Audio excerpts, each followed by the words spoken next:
Ẹ káàbọ̀ sórí ètò Lady K Ìfẹ́olúwa show, the baby of Yorùbá nation. Mo kí gbogbo ẹ̀yin ìyá yìí bàbá, gbogbo ẹ̀yin ẹni bí ẹni èèyàn bí èèyàn, gbogbo ẹ̀yin tẹ́ ẹ bá wa pín program wa, tẹ́ ẹ bá wa wò ó. Gẹ́gẹ́ bí ìṣe àti àṣà wa lórí ìkànnì, àwa kì í búyàn o, a kàn máa ń kẹ́kọ̀ọ́ ni. So ìdí tá fi wà bí nìyẹn, ká wọ ọ̀tún ká wò òsì, ká kẹ́kọ̀ọ́, ká di nǹkan ẹyọ kan tàbí méjì ká dìbò ohun tí a bá rí. So please don't abuse anybody, don't insult anybody, don't bully anybody, please. I beg you in the name of God. Ẹ má búyàn o, ẹ jọ̀ọ́, mo fi Elédùmarè bẹ̀ wá, àní dààmú, àní gbọ́mọ gbì, àní gbọ́mọ sí. Ẹ ṣé gan, mo dúpẹ́ o, ẹ jẹ́ á lọ. Ẹ dẹ̀ má gbàgbé láti wá patronize bébí yín. Ẹ̀yin tẹ́ bá fẹ́ wá sí ṣọ́ọ̀bù mi, ẹ má bọ̀ wá 76 Wentworth Street, Hamilton downtown. Phone number mi ó wà bẹ́ẹ̀, ẹ pè mí, ẹ wá rajà. Ẹ jẹ́ ká kọ́kọ́ sáré ṣe kíni, ká fojú lóúnjẹ, ká tún fi etí gbéyàwó ọ̀rọ̀, ká rí ẹ̀kọ́ dìbò, ká tó wá polówó. Àti ọkùnrin àti obìnrin kò yẹ kẹ́ni kankan kú lọ́mọdé. Are you sure this is actually ordinary? Kí ló dé tó jẹ́ àwọn single, àwọn obìnrin tó wà nínú wọn yẹn ló kú? Ṣé ẹ fẹ́ kí obìnrin ṣe politics bọ́ ẹ fẹ́ kí obìnrin dá sọ̀rọ̀ Nàìjíríà mọ́ ni? Ìgbà tí ìlú wa ò kì í ṣe ìlú àwọn kí lórúkọ ìlú yìí. Wọ́n sọ pé obìnrin must go to kitchen alone. Ẹ understand? Tẹ́ ẹ bá dẹ̀ fẹ́, ìtúbí ìnùbí la máa jọ sọ kì í ṣe pé kí ẹ wọ́n pa wọ́n kó tó ti pé that máa fi ring bẹ́ẹ̀ pé you will come again, you will come and know ẹjọ́. Please tó bá jẹ́ pé obìnrin ṣẹ̀ ní ẹ̀jẹ̀ dáríjì wá, ẹ dáríjì wọn. Torí bàbá wọn náà máa filẹ̀, ìyá wọn náà máa filẹ̀, but ìyá ló máa ń fìlì nǹkan tó bá jẹ́ ìyá tí ò bá ní ẹ̀mí èṣù nínú. Òun ló máa filẹ̀ jù ẹ̀jẹ̀ tó Ọlọ́run. I don't want to talk much. So ọ̀rọ̀ tí mo sọ nípa ọ̀rọ̀ Mohbad lẹ́ǹkan, ẹ má gbàgbé pé mo sọ̀rọ̀ yẹn nígbà yẹn, àwọn mẹ́rin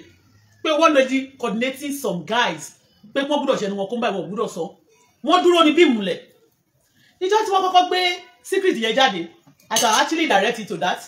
Àwọn tó ń dẹ̀ dárúkọ wọn kan náà wọn ò ju, tó ń dárúkọ ṣọ̀ṣọ̀ṣọ̀ṣọ̀ wọn ò ju fọ̀rọ̀. And again,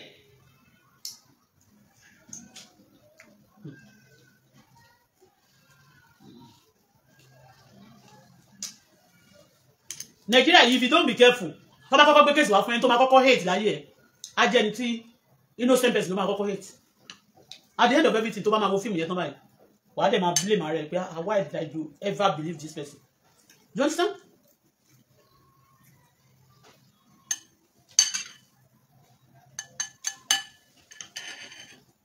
Ẹni mo fẹ́ sọ ní ọ̀rọ̀ Mohbad ní sin kí tó continue. Ó ní wípé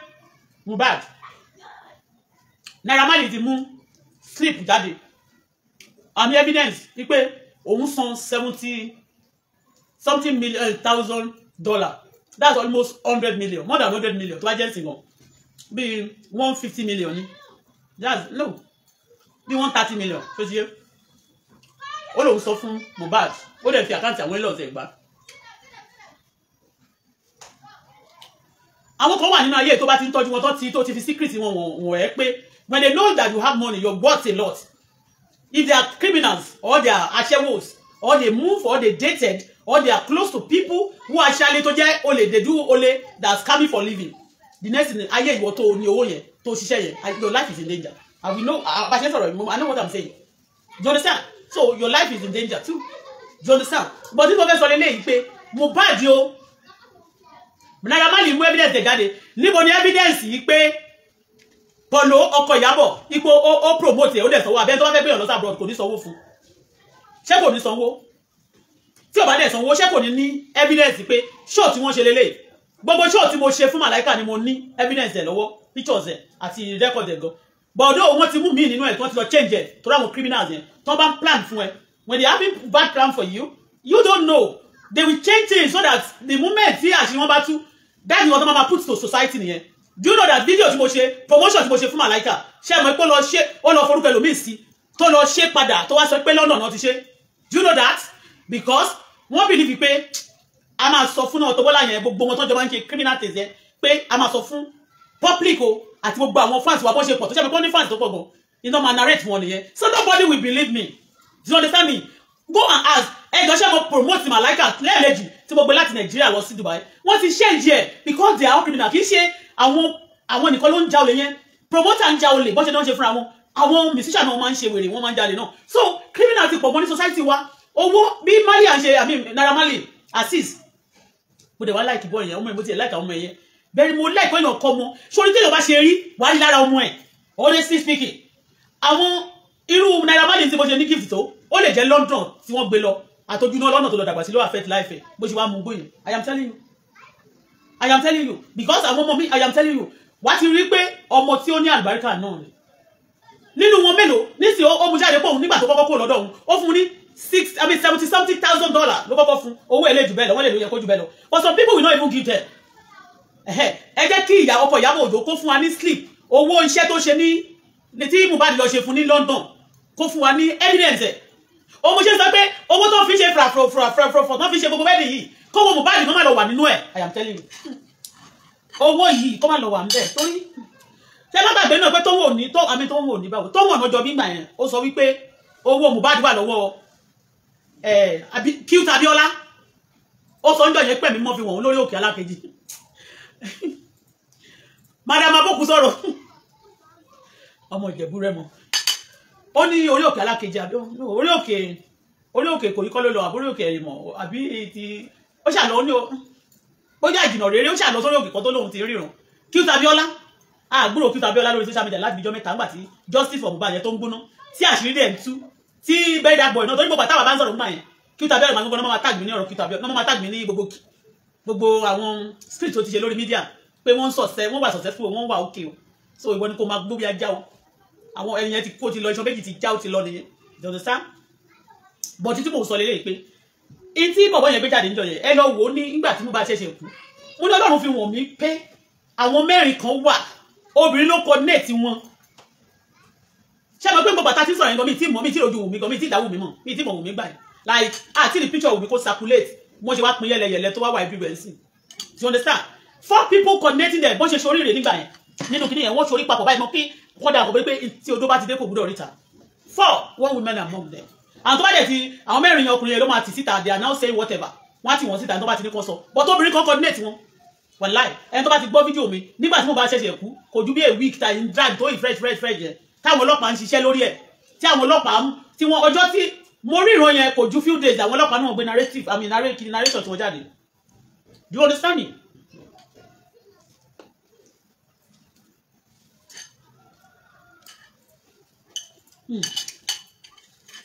ẹ má bínú jàre once in a day ni máa ń jẹun so I used to eat the rice in the morning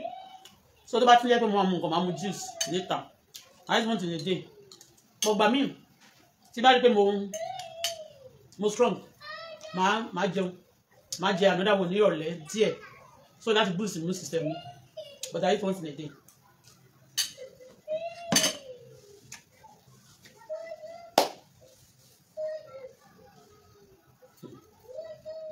ṣé mo bá tí ọmọ Ìyábọ̀ Òjó tó ń ṣèyàwó ṣé mo pé mo kọ́kọ́ gbàdúrà fún ọmọ yẹn Priscilla mo gbàdúrà fún Festus torí ń gbà mí àwọn yẹn náà wọ́n ọ̀bẹ àwọn ìyá mi níṣẹ́ láti ṣe nǹkan tó bá ṣe wọ́n ọ̀bẹ wọn yá àwọn ọmọ mi àwọn ìyá mi wọn ò lè gbọ́rọ̀ tọ́mọ wọn bá wọn sọ bàbá mi kàn ní gbọ́rọ̀ so I pray for them but mo wá go straight to the point débi pé mo ṣòyìnbó sọ oúnjẹ ìgbọ́bí tí òyìnbó yẹn tó ti fẹ́ attack ara wọn ibẹ̀ làwọn èèyàn gbé sí báyìí ó go viral rárá but kò má tà torí mi gbà mí wọn máa gbé òyìnbó wá gbà mí wọn ní gbé wá gbà mí wọn gbé French díẹ̀ wọn gbé Turanci díẹ̀ wọn gbé Haúsá díẹ̀ wọn gbé Yorùbá díẹ̀ tó ti ẹyin wọn máa ń gbé díẹ̀ gbà mí ìdàdé wọn lè fún ilé òyìnbó yẹn lọ straight away so ìyẹn bó ṣe jẹ́ mi ìjẹ́ kó brother mi but the point is this mo wá sọ fún nísìnyí pé Wùmí sí o Mohbad wà ní mọ́ṣúárì o Ìyábọ̀ Òjó wà nínú àwọn tó lọ síbi tó ti ra pósí tó rẹ́rìn jọ yẹn o wà láì ní ìrúkú sọmọ ẹ̀ bọ̀ tó lè jẹ́ ọmọ tiẹ̀ kó lọ síbẹ̀ even ìgbà tí ìyá ẹ̀ tó kú ìyá Ìyábọ̀ oh my god kò lè lọ síbi tó ti ta pósí kó rẹ́rìn àfi tó yẹ pé ọmọ òṣì burúkú tó yẹ pé fi ìyá ẹ̀ rúbọ tó bá fi ìyá ẹ̀ rúbọ gan wọ́n béèrè fún ni nínú ilé tó bá pò ó nìkan á máa fèlè pé ìyá òun dẹ̀ ni wọ́n ṣe báyìí fún ti ṣe ábìrì pa ó máa ṣe fèlè pé òun lùzì ìyá òun ìyá tó ti darúgbó tó ti bẹ tó dàgbà nìyẹn bọ̀ tó ọmọ kékeré tí onírú ẹ̀ lọ́mọ to people tó bá ní ojú inú ó yẹ kí ọpọlọ wọn mọ̀ pé something is fishy ẹ̀rí tí wọ́n rí níjọ́ yẹn pé mo rẹ́yìn ọ̀tá mi ẹ má dẹ̀ gbàgbé mo sọ fún yín pé Mohbad náà ó kọ orin iṣẹ́ mọ̀ pé gbogbo wọn ṣe máa ń kọrin tó máa ń yàgò ara wọn nìyẹn ó fi Tonto Dike ó fi kọrin dáadáa ó yàgò Tonto Dike bàjẹ́ ó ní Naira ló gbọ́mọ fún mi I am not a womanizer ó ní kí má ga sálọ kiri kan nígbà tó wá kọrin yẹn tán ó ní set àwọn yẹn ó ní set àwọn Tonto Dike ni ẹ gbọ́ nǹkan tó sọ ẹ lọ wo ni yẹn dáadáa ó ní set àwọn Tonto Dike ta ni àwọn set àwọn Tonto Dike Ìyábọ̀ Òjó àtàwọn set wọn bẹ́yẹn tẹ́ẹ̀rí níta tó jẹ́ pé anybody tó bá ti lówó ẹ̀ lọ́wọ́ for campaign no be love panagida no be marriage ó ti yé yín so all these killers girls àwọn girls ń pààyàn o boys ń pààyàn o lórílẹ̀-èdè àṣẹjà ní ìlú Èkó yìí àwọn celebrity ń pààyàn o kò ń ṣọkùnrin mọ́ nìkan ló ń pààyàn àtọ́bìnrin still is believing ìgbà táwọn èmi di blogger ìgbà tí mo wà nínú ilé táwọn ọmọ celebrity máa wá tọrọ lé mi fi ṣe fíìmù gbà yẹn wọ́n máa ń sọ story létí mi but wọn pè mí sì máa kàn máa wò wọ́n ni èmi ò gbọ́ pé mo padà di blogger o ọ̀rọ̀ tí mo sọ níjọ́ náà lọ́hùn tí wọ́n sọ létí mi lọ́hùn níjọ́ náà ìgbà tó wá yá mo wá bẹ̀rẹ̀ sí ní notice because mi ò ever pay attention to them I'm not mi mo busy gan tó yẹn tó bá ti ń wò kò kí ń wòran ó ní tẹ̀sí máa ń wo fíìmù but nísìnyí láti bí 20 years mi ìwúráyè wo fíìmù púpọ̀ láti wà tí mo ti bí ọmọ yìí ni ò wo fíìmù bí mo ṣe máa ń wò before kí n tó bí ọmọ yìí because mo ti busy mo ní double assignment mo ní focus tó lágbára I need to be serious more than before ṣó ti yé yín so ohun tí mo sọ lélẹ̀ Mohbad ó ṣe a lot of people nípa orí tó kọ yẹn àti nípa ọ̀rọ̀ tó máa ń ṣe bẹ́ẹ̀ ni mo sọ and most of them tó bá fẹ́ yàgbà ara wọn ò ní jáde wá nígbà míì láti sọ pé lágbájá bọ̀ wọ́n á jáde orin náà máa fi dáhùn ẹlòmíì wọn máa pè wọ́n pé jáde lọ kó rọ ọkùnrin báyìí fún irú orin tá a sọ yẹn pé irú bàtà ṣe tá good afternoon everybody àbí good morning irú òyìnbó kan tá a sọ níjọ́ yẹn chọ́chọ́chọ́ ṣe mọ̀ pé Davido náà gbóni kan jáde ó ní chọ́chọ́chọ́ no good òun ò kí like chọ́chọ́chọ́ bad English chọ́chọ́chọ́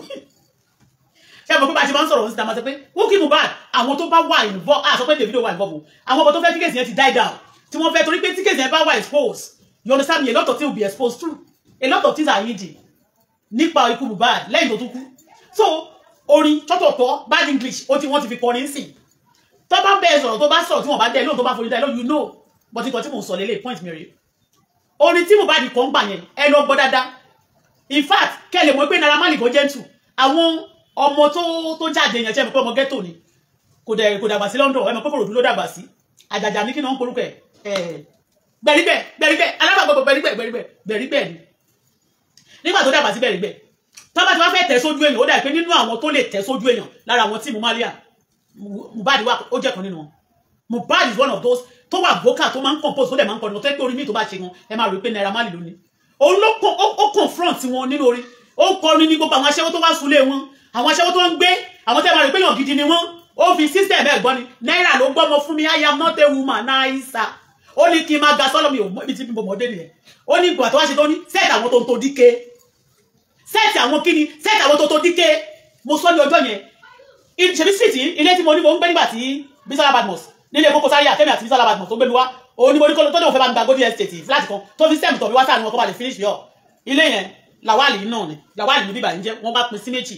ní ṣótiyé wọ́n pín ibi ìbàyà Akíntọ́lá ìdèrèmọ̀ Lawali yẹn wọ́n pín sí méjì the same street ni ẹ mọ̀ fún nínú níbẹ̀ yẹn nígbà yẹn I saw a lot of things apart from ẹni tó wá sọ fún mi nílé mi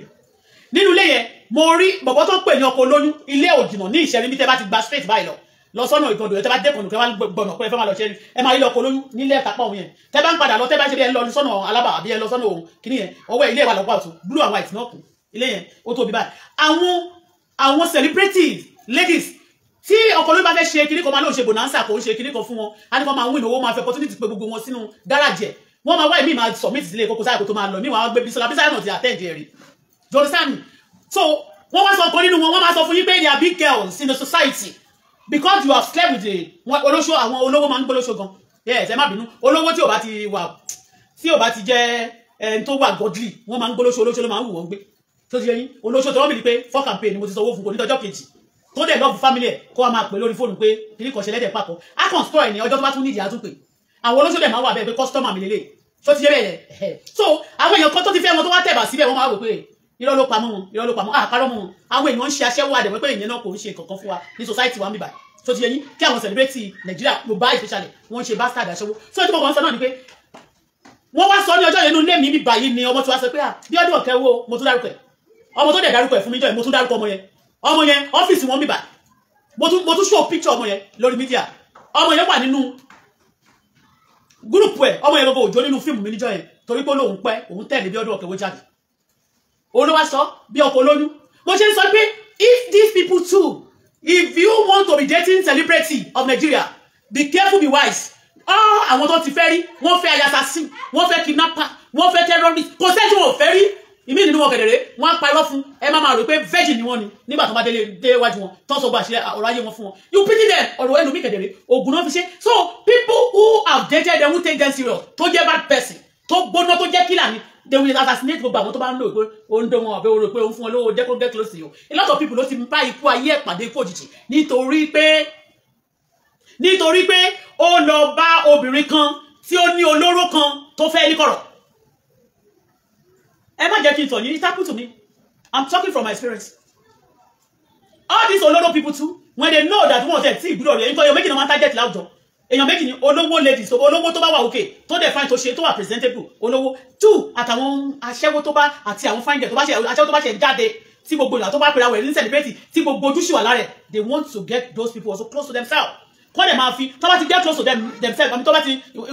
invite them to themselves then they will show it to the world pé àwọn bí o so ìwọ kan má lọ ṣe bẹ lórí bí wọn ò ní kankan bẹ ní ẹ ṣe o wọn kàn gbé embargo lè síbẹ̀ náà ni o embargo ni wọ́n máa palẹ̀ lé lórí pé àlè wa ti wà bí o tó o bá débi àmà pa ẹni a lot of men in this Lagos even ní Nàìjíríà wọ́n ti bọ́jọ́ kú wọn pàdé bàtí mo sọ ní ọjọ́ ibi báyìí ni wọ́n ti wá sọ fún mi kì í ṣe pé wọ́n dẹ̀ wá sọ fún mi torí pé I don't listen to gossip but wọ́n wá tọrọ ilé mi and èmi gẹ̀dẹ̀rẹ̀ I will love to supervise them myself wọ́n dẹ̀ sọ wọ́n máa sọ story I won't talk to them but máa kọ̀ bọ́ sétí máa listen máa record gbogbo tó máa sọ wọ́n sọ fún mi ọmọ yẹn ní àmọ́ mi ẹ má bínú pé òun tètè pẹ́ ọmọ yẹn rí ìsìn tó tẹ̀ wá fi sọ ti bí ọdún fún mi níjọ́ náà lọ́jọ́ pé àmọ́ mi òun lọ sọ́dọ̀ ọ̀gá òun ni ọ̀gá òun ṣẹ̀ṣẹ̀ ṣe ìdí ó gbé pílò kan kẹ̀kẹ́ báyìí ó tún wà sọ́fìtì ó gbé síìdì tó wá fẹ́ jókòó báyìí ó máa gbé síìdì báyìí ni ìgbà tí mo sọ pé bí ọdún ṣe ìdí wọ́n ní pé kò ṣèdí o ní òbú ọmọọṣẹ́ kan lára ọmọ tó ń ṣe tíátà náà tó máa ń tẹ̀lé wọn kiri tó máa tó gbogbo máa ní àǹbà olówó sọ kò dẹ̀ sọ́gun bí láti fi bàjẹ́ wọ́n kàn máa fi sọ láti fi áìpù ọ̀gá wọn ní pé ọ̀gá wa ń dó ìgboro ń sìn kò sẹ́tọ̀ ọ̀dẹ̀ tó bá wà ipe ìgbà tó ń tẹ̀lé lọ sọ́dọ̀ ọkọ olóyún pé ọkọ olóyún sọ fún pé èrò ló máa gbà báyìí ọ̀gá òun sọ pé oníṣẹ́ tó wọ́n ni o wàláhì mo dárúkọ ọmọ yẹn ṣe bí Nàìjíríà mo wà yìí mi ìpínlẹ̀ ọmọ wọn àwọn ọmọ yẹn tó máa dúró sọ mídíà tó máa lẹ̀ mọ́ yẹn náà tí ìbá jẹ́ pé àwọn àgbákò kọ́lọ́ máa jẹ àkó ni kọ́lọ́ máa jẹ àkàbákò on a good day they should not see me èmi láti níbi kan dúró tí bá fẹ́ tó bá jẹ́ pé wọ́n join kọ́tà wọ́n join tó bá gbà wá fẹ́ join ìyá wọn la máa jẹ́ ìyá láyà wọn wọ́n á rí àwọn náà máa bẹ́rí náà wọn salute ṣé tí oníṣàbọ̀ sáde decide láti má ṣe ẹ̀kọ́ burúkú at the same time wọ́n sì fi ọwọ́ wa wọ̀ wá torí lásán igi wọ́n ní wọ́n fi ọwọ́ kókó wọ̀ àwọn òde kì í ṣe igi ọwọ́ Ọlọ́run tá tẹ̀ wá bọ̀wọ̀ fún pé ó kí afẹ́kórí ẹ̀dẹ̀ wá dá láṣẹ join nǹkan burúkú adẹ̀fẹ́ káyé wá dá adẹ̀fẹ́ jẹ́ good example and role model to our children so why tí wọ́n fi ní fi ọwọ́ yẹn fún wa do you understand ìgbà tí mo sọ nígbà yẹn she go after ladies you always destroy people I don't destroy people check me out I don't anybody tó máa ń sọ pé tó bá kà mí mọ́ blackmailer ẹni yẹn ní ibú sí ó ní secret ẹ̀ bẹ́ẹ̀ ni tó lọ báyìí tó gùn tó dé ṣòkòtò mi ò ń bá èèyàn jẹ́ torí ẹni tí ò bá fẹ́ káyé òun bàjẹ́ òwúrọ̀ bá olo èèyàn gidi jẹ́ ṣùgbọ́n ẹni tó bá jẹ́ nǹkan burúkú láwùjọ Bible tó sọ fún wa àdìkàgbọ́ sọ fún ní expose them and they flee from you mo sọ̀rọ̀ àwọn àfáà tó ṣe nǹkan burúkú fún mi ṣe bí mo pàdé àmì Ọlọ́run rí mo pàdé àmì Ọlọ́run ṣé àmì Ọlọ́run mọ̀ mi ọmọ mi náà ṣe nígbà tí ṣé òun ló ṣe nǹkan ṣé ọjọ́ tí MC ṣe nǹkan àbí ṣé pátá ló ṣe nǹkan ní ọjọ́ náà nínú wọn ṣé pàṣọ ni àbí kan nínú wọn ṣá ló pè mí sí àdúrà ìgbà àwẹ̀ tí wọ́n pè mí sí àmì Ọlọ́run yẹn àfàtẹ́rí yẹn young person olóṣè wá síbẹ̀ kò kọjá àyè wọn ò dẹ̀ pè mí padà lẹ́yìn náà ẹ̀kọ́ bẹ̀rẹ̀ sí sọ pé wọ́n rí lọ fún mi àti àfá àti wọn kí lórúkọ ẹ̀ àfá tó wà ń lọrin yẹn tí táyà sọ fún mi pé kí má má dá sí o kó máa mú gbó kò dẹ̀ mú gbó ní ìdẹ̀mọ̀ olóṣọ́ ṣẹ̀mọ̀ tó bá jẹ́ pé yẹn ṣe nǹkan mo tún mọ̀ try wọn pé excuse me mo tún try brain ẹni yẹn pé excuse me o ṣe rí kankan sí mi bí àwọn ìṣòkù ṣe máa rí ó ní kò sí kankan tó ṣe ọtọ́ bọ́lá ṣe mọ̀ pé máa yẹn máa ń sọ̀rọ̀ bíi lousy bẹ́ẹ̀ wọ́n fọ́ ní báyìí somehow kí tẹ̀ Buhari ọmọ Musa ojú window ní dance city room yẹn mo jókòó sí wọn tí parí ilé yẹn ṣe wà skeleton tí mo jókòó sójú window báyìí ní mo pè wọ́n pé kí try brain ẹni nígbà tó ti lè pè mí tí mo ti ní nọ́mbà wọn lọ́wọ́ tí wọ́n dẹ̀ ti pè mí jọ́kan tó kiri pé mi tiẹ̀ pè wọ́n kí tiẹ̀ kí wọ́n lẹ́yìn náà ti ṣe wá àtijọ́ yìí mo wọ pé kí mo fẹ́ máa pè wọ́n fún mo wá bèrè pé àbẹ́ rí nǹkan sí mi mo fẹ́ try brain wọn náà ni because èmi náà fi ṣe wà I study people I put people I try to know irú èèyàn tó jẹ́ ṣó ti yẹ yín because nínú ayé tó wà òkun gbọ́dọ̀ máa rìn bí gọ̀gọ̀ ṣú tí bá rìn gan bí pé mo sluggy àbí pín sluggy tó tí bá rìn bí pé bóyá mo kàn slow ní àwọn kọ̀ọ̀kan mo fẹ́ try láti study surroundings ni you understand me so by the time tí bá gbé move mi tó bá yà wá mọ̀ pé eléyìí mo smart ju ẹni tó rò pé mo ń gbọ́n jù mí lọ you understand what I mean so nǹkan tí mo kàn sọ náà ni pé kò sẹ́ tó gbọ́n náà Ọlọ́run nìkan ló gbọ́n so people will nígbà yẹn tó dẹ̀ pé wọ́n dìdí wa Ọlọ́run kan fẹ́ èmi kẹ̀dẹ̀ mo sọ pé kò sẹ́ tó bá wá sí sọ̀rọ̀ níbi báyìí ó máa sọ̀rọ̀ kan tó yẹ pé tí máa dìmú báyìí tó bá lọ tán tí máa rí fi sọ̀rọ̀ kì í ṣe rọ́ ẹlòmíì tó bá wá sọ̀rọ̀ níbi tó bá jẹ́ yọ̀ burúkú máa vomit tó bá jẹ́ yọ̀ burúkú ni tí mi bá gbà láyè mọ́ láti wá tí bá dẹ̀ ẹ̀mí bá ti ń sá fún tí mo ń try láti avoid ẹ̀ ó ń ṣe nǹkan burúkú against ayé mi wàláì mo lè má ì tí rí òun dẹ̀ máa mi pé òun ṣe ó máa cover rẹ̀ débi pé èmi fúnra mi òun fúnra rẹ̀ máa rò pé mi ì lè rí òun láíláí but Ọlọ́run á wá sọ fún mi my spirit will be telling me something spirit mi á máa against ẹ̀ tí spirit mi bá ti ní against ẹ̀ máa wá sit back máa fẹ́ study ẹ̀ the Lord will now be speaking to me over that person inú lẹ́yìn náà ni mo jókòó sí tí wọ́n sọ wípé tí wọ́n ti bẹ́jọ Lizzy mi mo Lizzy mo rí nínú fíìmù mi owó kí ṣe gbogbo fíìmù ni máa ń wò torí pé nígbà tí mo ti wo fíìmù mo ti pẹ́ àwọn bàbá àgbàlagbà àti màmá àgbàlagbà yẹn àwọn ni ó rí lè jẹ́ fans mi bírú màmá Àwẹ̀ró nígbà tó ń ṣe ìjà orogún mo wo fíìmù yẹn ní Minna mo wo fíìmù Ọ̀dàlúwẹ̀ dáàtì bọ́ Mọ́bọ́láńlé ọkọ àti Péjú mo wo tí mo fi lọ́wọ́ fún tí mo fi like wọn kọ́nàkọ́nà ni wọ́n ṣe fíìmù àti mo tó ti ṣe kọ́nàkọ́nà ni mo ti like àwọn yẹn mo wo bàbá Ọ̀gá Bello nígbà tó ń ṣe Top Secret ṣe Top Secret àwọn wà ní Top Secret road tó ń play mo wo Ògògó oríṣẹ́ Ògògó ẹnìbọ̀dá yẹn láti dúró ṣó ti ẹyin ní ìgbà tó ń ṣe owó blow ṣó ti ẹyin tá a bá wo àwọn ọmọ kéékèèké tó wà nínú ẹ̀ǹgbà yẹn náà àwọn arẹ́sẹ̀ ìjábà tààrà parí gbọ̀ngàn àtàwọn ọmọ afọláyàn wọ̀nyẹn inú àwọn fíìmù Agogo Idẹ Agogo Èèwọ̀ kìnnìkan all those things àwọn tó bá wà bẹ́ẹ̀ yàgbá sí ẹ mọ̀ pé àwọn old films táwọn boys yẹn náà sì kéré now tó bá sọ̀rọ̀ àwọn fíìmù gbogbo àwọn Ìyábọ̀ Òjó yẹn tó bá gbé ẹni títí Ìyábọ̀ Òjó bá wà mí ò wórí wàláì pọ̀tù wá kò mọ̀ pé celebrate lélẹ̀ fíìmù ẹni tí mo tún wò tí ó jẹ́ pé bàbá ọmọ mi máa ń wò dáadáa òun náà ni kí lórúkọ gẹ́ẹ̀ tó ṣe àyà àgbèlèmọ̀ yẹn bíi ti ń báyìí kí lórúkọ ẹ̀ Folúkẹ́ Dáramọ́lá èmi dẹ̀ kọ́ ni máa ń wò bàbá ọmọ mi may so rest in perfect peace òun ló máa ń wò á máa sọ fún nígbà pé ṣé mo rí pé ó fi àyàjọ mi máa níbọ̀ kò ní ìdí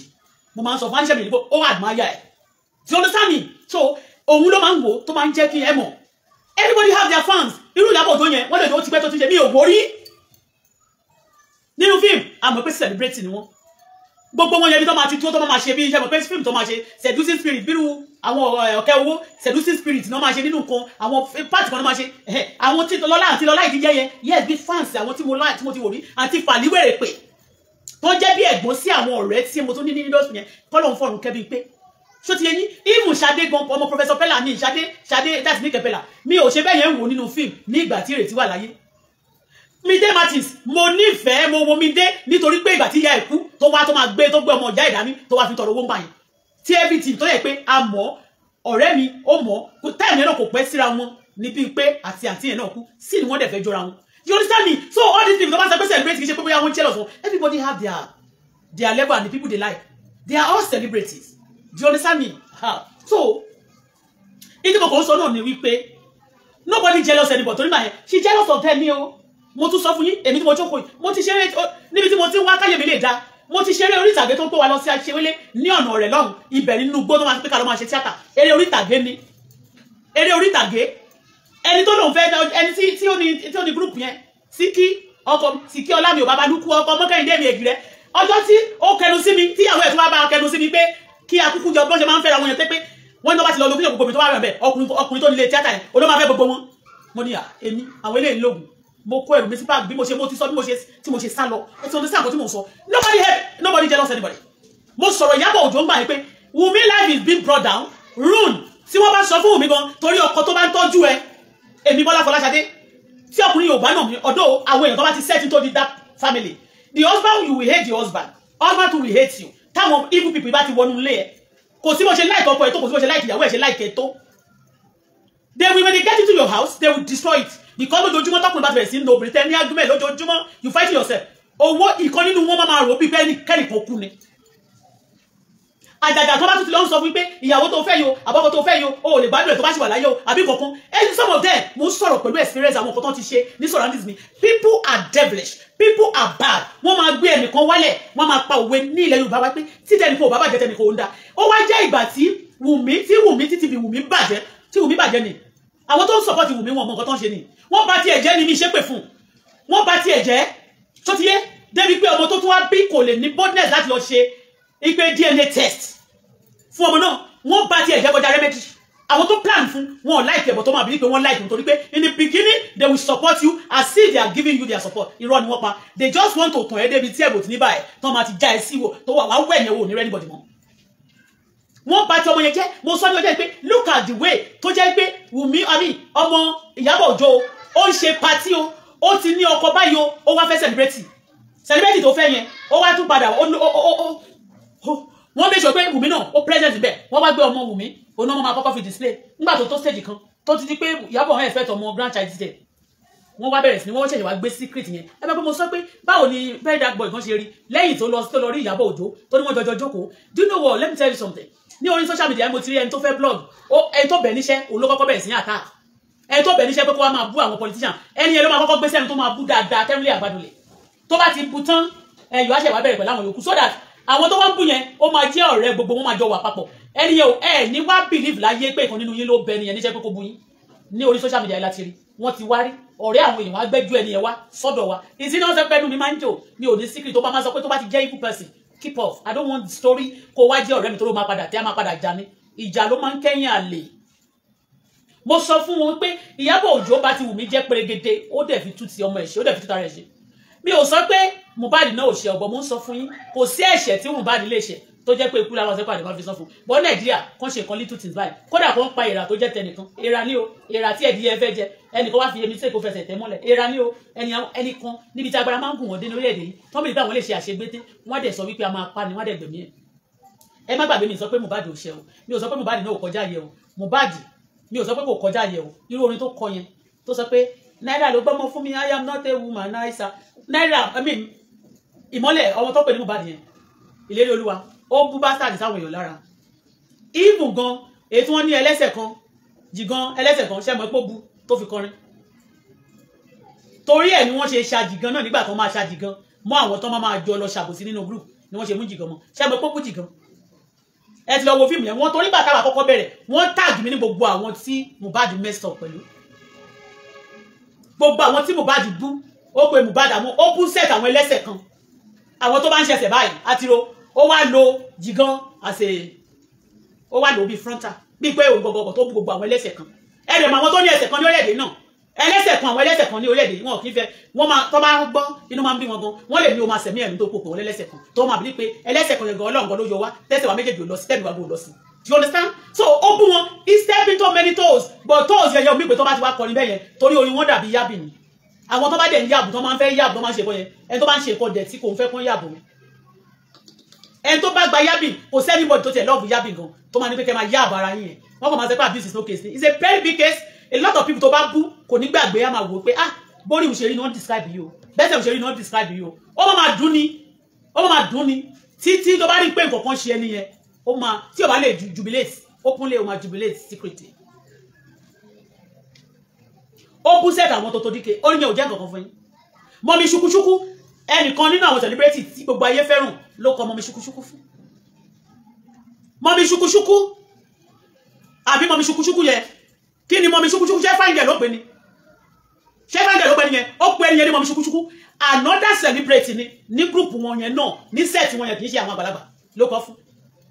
ìyẹn Mohbad so tó bá group ní sẹ́yìn sọ pé nǹkan tí mo kàn sọ lẹ́nìí náà sí pé bí Mohbad bí Naira Marley ṣe gbé wọ́n lè ti wò pé opportunity ti wà tá a bá pa nísìn náà Naira Marley làwọn àpè torí òun náà ni wọ́n sọ pé ó máa ń bú òun ló wọ́n sọ pé ọ̀rẹ́ ẹ̀ ló búlé ẹ̀ kíní kan ló ṣe kíní kan do you understand me and that's why you have to be careful okay you got to be careful but nǹkan tá a kàn ṣe náà ni pé gbogbo ẹnikẹ́ni ogun tá a bá mọ́wọ́ tá a lẹ́sẹ̀ Ọlọ́run ní jẹ́ kán tì mọ́ wa lẹ́sẹ̀ nísìn báyìí tẹ́lómìn tó bá lọ tí ọmọ ẹ̀ sọnù àbí tó lọ fọmọ ẹ̀ ṣètùtù ayé ó lè sọ fún ẹ ó lè ní that lady that used to cause people children on the social media ṣé mo dárúkọ ẹ mi ìdárúkọ ẹ mo sọ pé tó bá fẹ́ bà tèmi jẹ́ kọ́lọ́run jọ kó bá tó bá lè máa bá tọmọ mi jẹ́ ọlọ́mọ bá tiẹ̀ jẹ́ tí nǹkan bá ṣe wọ́n lọ́mọ àbí nǹkan nìkan wọ́n lè ní Auto Bola yẹn she cause people children I don't call people children I will not cause tó bá pé o dárúkọ ọmọ tèmi tèmi náà bá dẹ̀ fẹ́ dá padà fún ẹ pé ọmọ ẹ bó ṣe máa rí fún ẹ bó ṣe máa rí fún lélẹ̀ so ti yé so bí Naira Marley ṣe mú evidence jáde bó ṣe sanwó fún ẹ jẹ́ kí ọkọ Ìyábọ̀ Òjó náà kó mú evidence ẹ̀ jáde so ti yé yín ṣe mọ̀ pé Ìyábọ̀ Òjó tẹ̀sẹ̀ pé òun ò gba owó kankan during the donation àwa mọ̀ gbangba kedere la mọ̀ pé wọ́n gba donation ní ìgbà yẹn torí láti Àbújá gan wọ́n wá láti rep ṣé wọ́n tún wá láti senate aṣáàmù tó ń rẹ gbogbo àwọn ìjọba Nàìjíríà ló dá sí ọ̀rọ̀ yìí a dẹ̀ tún bẹ Ọlọ́run a tún bẹ gbogbo ènìyàn pé ẹ torí Ọlọ́run ẹ bá wa wá ẹni tí ẹ jẹ́ kíkiní ẹ ṣe kó right so that kálí ní peace tá a bá strike criminal máa gba ìjọba totally kò ń ṣe pé ẹ máa ní government ẹ máa ní president lókè o but ẹnu president ò ní kàn kankan mọ́ torí gbogbo àwọn criminals wọ́n máa ti overshadow wọ́n ti override everybody kò wá ní sí ọ̀rọ̀ òdẹ̀ ní kò ní gbẹ̀mí anybody mọ́ torí bẹ́ẹ̀ ẹ jẹ́ ká say no to bá ti lónìí o èmi ṣe àmì pé say no to kill ni lára ministry mi ni tó bá jẹ́ pé a ti wà láyé ńgbà tí a ti gbẹ́ dáyé ńgbà tí wọ́n fẹ́ pa Jésù a máa say no to kill ó possible kan spare life ni ṣó ti yé yín torí lára ministry mi ní say no to killing àbí ìwọ fẹ́ kó pa tí wọ́n kọ́kọ́ pa ẹni ṣó fẹ́ kó pa ọmọ ẹni tó kọ́ pa ẹbí ẹni gbogbo èèyàn ló máa ló dágbádá ikú ṣùgbọ́n èèyàn òdùkú lọ́mọdé àní tọ́lọ́ dẹ̀ promise wa náà ni pé long life and prosperity ẹ jẹ́ kí ọkọ̀ Ìyábọ̀ Òjó náà kó try láti post ibi tí owó tí ó sọ fún Mohbad àbí show tí Mohbad gan lọ ṣe ní tó lọ ṣe ní London pẹ̀lú ẹ̀ kán jẹ́ ká rí nǹkan tó ṣẹlẹ̀ ṣó ti yé àbèrè púpọ̀ jù owó Mohbad ń sìn gbogbo àwọn tó ń play gbogbo music Mohbad tó ń ṣe gbogbo ẹ̀ tó nígbà kìíní yẹn a lot of fraud ló ti lọ lórí ọ̀rọ̀ Mohbad kì í ṣe Naira Marley go tún ráyè ṣe ní gbogbo ìgbà yẹn torí pé wọ́n stop a lot of things so many people ló take gbogbo iṣẹ́ Mohbad wọ́n take personal kò sẹ́ni tó hẹ̀n lówó like Mohbad nígbà tó kú o yàtọ̀ sí Michael Jackson wàláì Mohbad ní ẹ̀nìwó bàjẹ́ so gbogbo àtọ́ wá jáde tán máa fún bàbá ẹ̀ ní àwọn kọ̀ọ̀kan àlòkù tó dẹ̀ máa bí pé òun jayé wọ́n kàn fẹ́ fi àwọn tó dúdú kí ni wọ́n fẹ́ fi ru lójú ni so that do you understand he said it there nígbà yẹn wọ́n ní kó gbà lọ́wọ́ àwọn tó ṣe wọ́n ti mọ̀ pé Auto Bola yìí ó máa ń rí fò torí ẹ̀ lé ní kẹ́ni kankan tẹ̀ dédé pè mí kó sọ pé Auto Bola ló bẹ̀rẹ̀ nìkan gbogbo àwọn tó wá di middle tán kàn dédé ajá kẹ̀ ìgbà tá tẹnumọ́ ni wọ́n dùgbé àwọn tó wá jáde yẹn gbogbo wọn pátá ló mọ source àti ibi tí Mohbad ti tó ti kú tó bá máa sọ̀rọ̀ Ìyábọ̀ Òjó náà ní òun ò sí láàárín nìkan kó gbé for days kò tiẹ̀ kò ṣe rest in peace sórí ẹ̀ ní ìgbà tó kọ́kọ́ ọ̀hún ti tí gbogbo ìgboro dàrú ni ó tó jáde ní tó ń náà Ọ̀nàjọ́bí náà jáde ìgbà tó kọ́kọ́ ṣẹlẹ̀ tó wọ́n Ọ̀nàjọ́bí like 1 week 2 weeks kò gbé kó tó wá jáde kó tó wá fẹ́ jẹ star ó fẹ́ fi make name nígbà yẹn náà you know everybody want to boost their page and they will tell you it's quite unfortunate wọ́n máa pe àwọn onírọ́ngbà mi wọ́n máa pe wọ́n ní òtítọ́ olólótítọ́ rọ̀ gbogbo ọ̀rọ̀ títọ́ ń tẹ Ọ̀nàjọ́bí dẹ̀ sọ́ngbà yẹn wọ́n ò sọ sí náà pé ó dárúkọ Ẹlẹ́gbájá Q's Abiola náà kò sọ pé tó o accuse mi ẹjọ́ owó jà àti bọ́jà àbúrò owó jorúkọ ló máa pè kò sọ pé accuse yìí pé nǹkan tẹ́ sọ yẹn kórìí yín yí pé sọ pé owó Mohbad wà lọ́wọ́ òun pé òun jẹ lówó òun mọ̀ ń pa ikú ẹ̀ wọn ò jáde nobody came out of people tó dárúkọ kò dárúkọ gbogbo wọn tọ̀bọ̀ tó yìí dárúkọ Q's Abiola mi lè gbàgbé ó dẹ̀ ring lórí brain every time ni máa ń pè àwọn yẹn pé ṣọ́rọ̀ tí Q's Abiola sọ iṣẹ́ ìdẹ̀ ní àmì títí ó ń sọ iṣẹ́ ìdẹ̀ ní dá sí ìwọ Q's Abiola tó ní jáde tó bá mọ̀ pa ẹ̀ kó sọ pé òun mọ̀ nǹkan kò sọ sí ọ̀tìdè ìkọ́ mọ́bìnrin pé ṣe ní Nàìjíríà yìí èmi tí òun tó ti ń ṣiṣẹ́ pẹ̀lú gọ́vnà ẹ̀sìn gbàgbé pé PA ló jẹ́ fún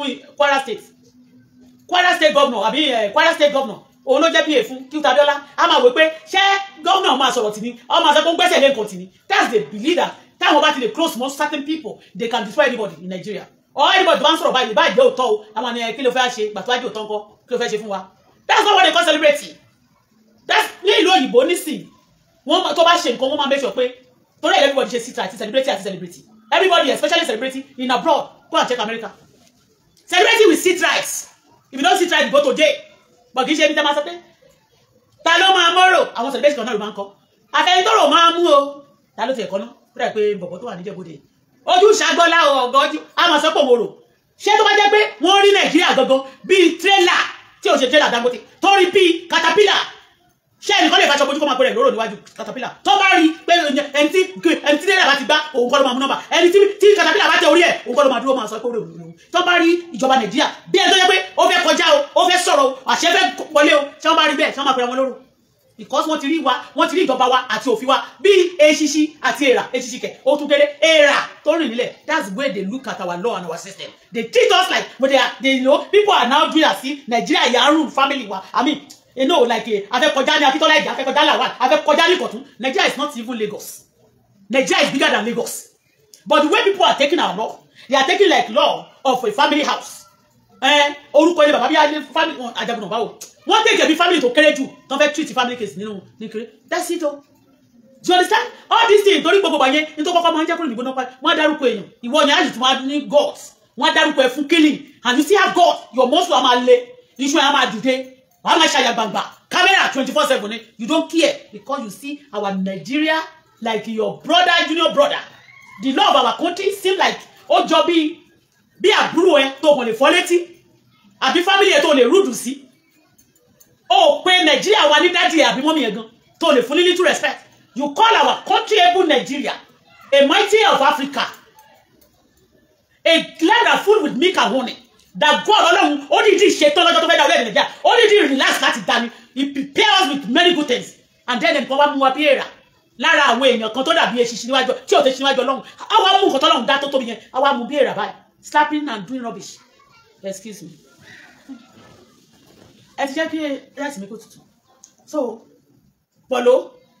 ó try náà kó náà mú owó tó fi sanwó fún Naira Marley tí fẹ́ sọ̀rọ̀ sí oníkálukú drag àwọn tó drag ẹ̀ àti cheating to silly people still after killing them. Let me tell you, majority of people don't want to pay, they will kill you like this. Wọ́n fẹ́ jẹ nǹkan lọ́wọ́ ẹ̀ ni irú gbogbo àwọn kánsẹ́lẹ̀ kan náà pa ń sìn tán náà pa Mushin àti Latios ní bẹ́ẹ̀ Lẹ́kì wọ́n á fi ipò wọn ní wọ́n á fi sẹ́nìkan tó bá fẹ́ wò ó sí lára àwọn tó jẹ́ opponent ọ̀bójókùnrin tó bí nípò olú ẹ̀ kó wà ń bẹ́ wọ́n mọ́ lè wà náà wọ́n tó bá pé ìwọ fẹ́ lọ bẹ̀yà dẹ̀ máa finish ẹ̀ ọkùnrin táwọn èèyàn bá rí pé useless lọ́nà ni máa ń sọ pé olóore ló máa ń tètè kú olóore yẹn ní owó ó dẹ̀ ní nǹkan lẹ̀ sórí olóore tó bá ya wèrè gan tó yẹ pé wọ́n mọ̀ pé gbogbo tó bá jí gbé náà kò ń ṣe tiẹ̀ ó máa darúgbó burúkú torí wọ́n mọ̀ pé ó ń pààyàn ni wọ́n mọ̀ pé kò ní nǹkan kan pé olè ní ó lọ jí gbogbo kan tó ní yọ̀n sámi so wọn ni wọ́n ti máa ń pa òwe olóore ń pẹ́ kí èèyàn rere torí pé wọ́n ní dúkìá when you don't have money most of the time gan wọn ní pa ẹ́ when you don't have anything family don't go after you torí ẹ̀ ló ṣe rí àwọn sign of wicked people demonic people àwọn witches wizard ọ̀bàjẹ́ gbogbo àwọn tó bá ń ṣorí burúkú ritually they have ẹ̀mí olè ó lè rí àjẹkọ̀ tí ò ní lólè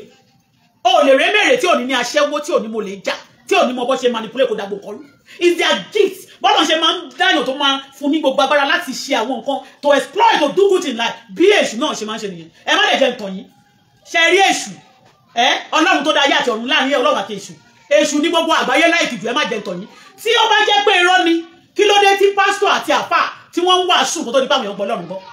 èṣù ò nídìí láti wàásù ẹ̀ fún wọn àwọn èèyàn ń wá ibi tí èṣù wà ní wọ́n sọ pé ó máa lọ jí nǹkan gbé wá fún ẹ o wọ́n á máa wá ibi tó wà wọ́n máa sanwó ni ilé aláàfáà ilé babaláwo wo ló wà dẹ̀bọ́lì kan tó lè gbéhùn lọ ilé wòlíì wo ló tó mọ̀ gbowó ṣe tó lè gbéhùn lọ wọ́n sanwó wá èṣù ni o tó bá rí ibi tí wọ́n bá sọ pé ẹnìkan máa sọ pé ẹlòmíì wọ́n kàn hate ẹni ó lè ní kórìíra ọlọ́run gangan tó dá ayé àtọ̀run wọ́n kórìíra ẹ̀ wọ́n preach kó tó lè gbà káwọn èèyàn tó lè gbà ọlọ́run gbọ́ ni kó tó gbà ọlọ́run gbọ́ nítòótọ́ àti ní òdodo èèyàn mẹ́wàá ti gba èṣù gbọ́ kó tó gbà ọlọ́run gbọ́ lẹ́ẹ̀kan ṣoṣo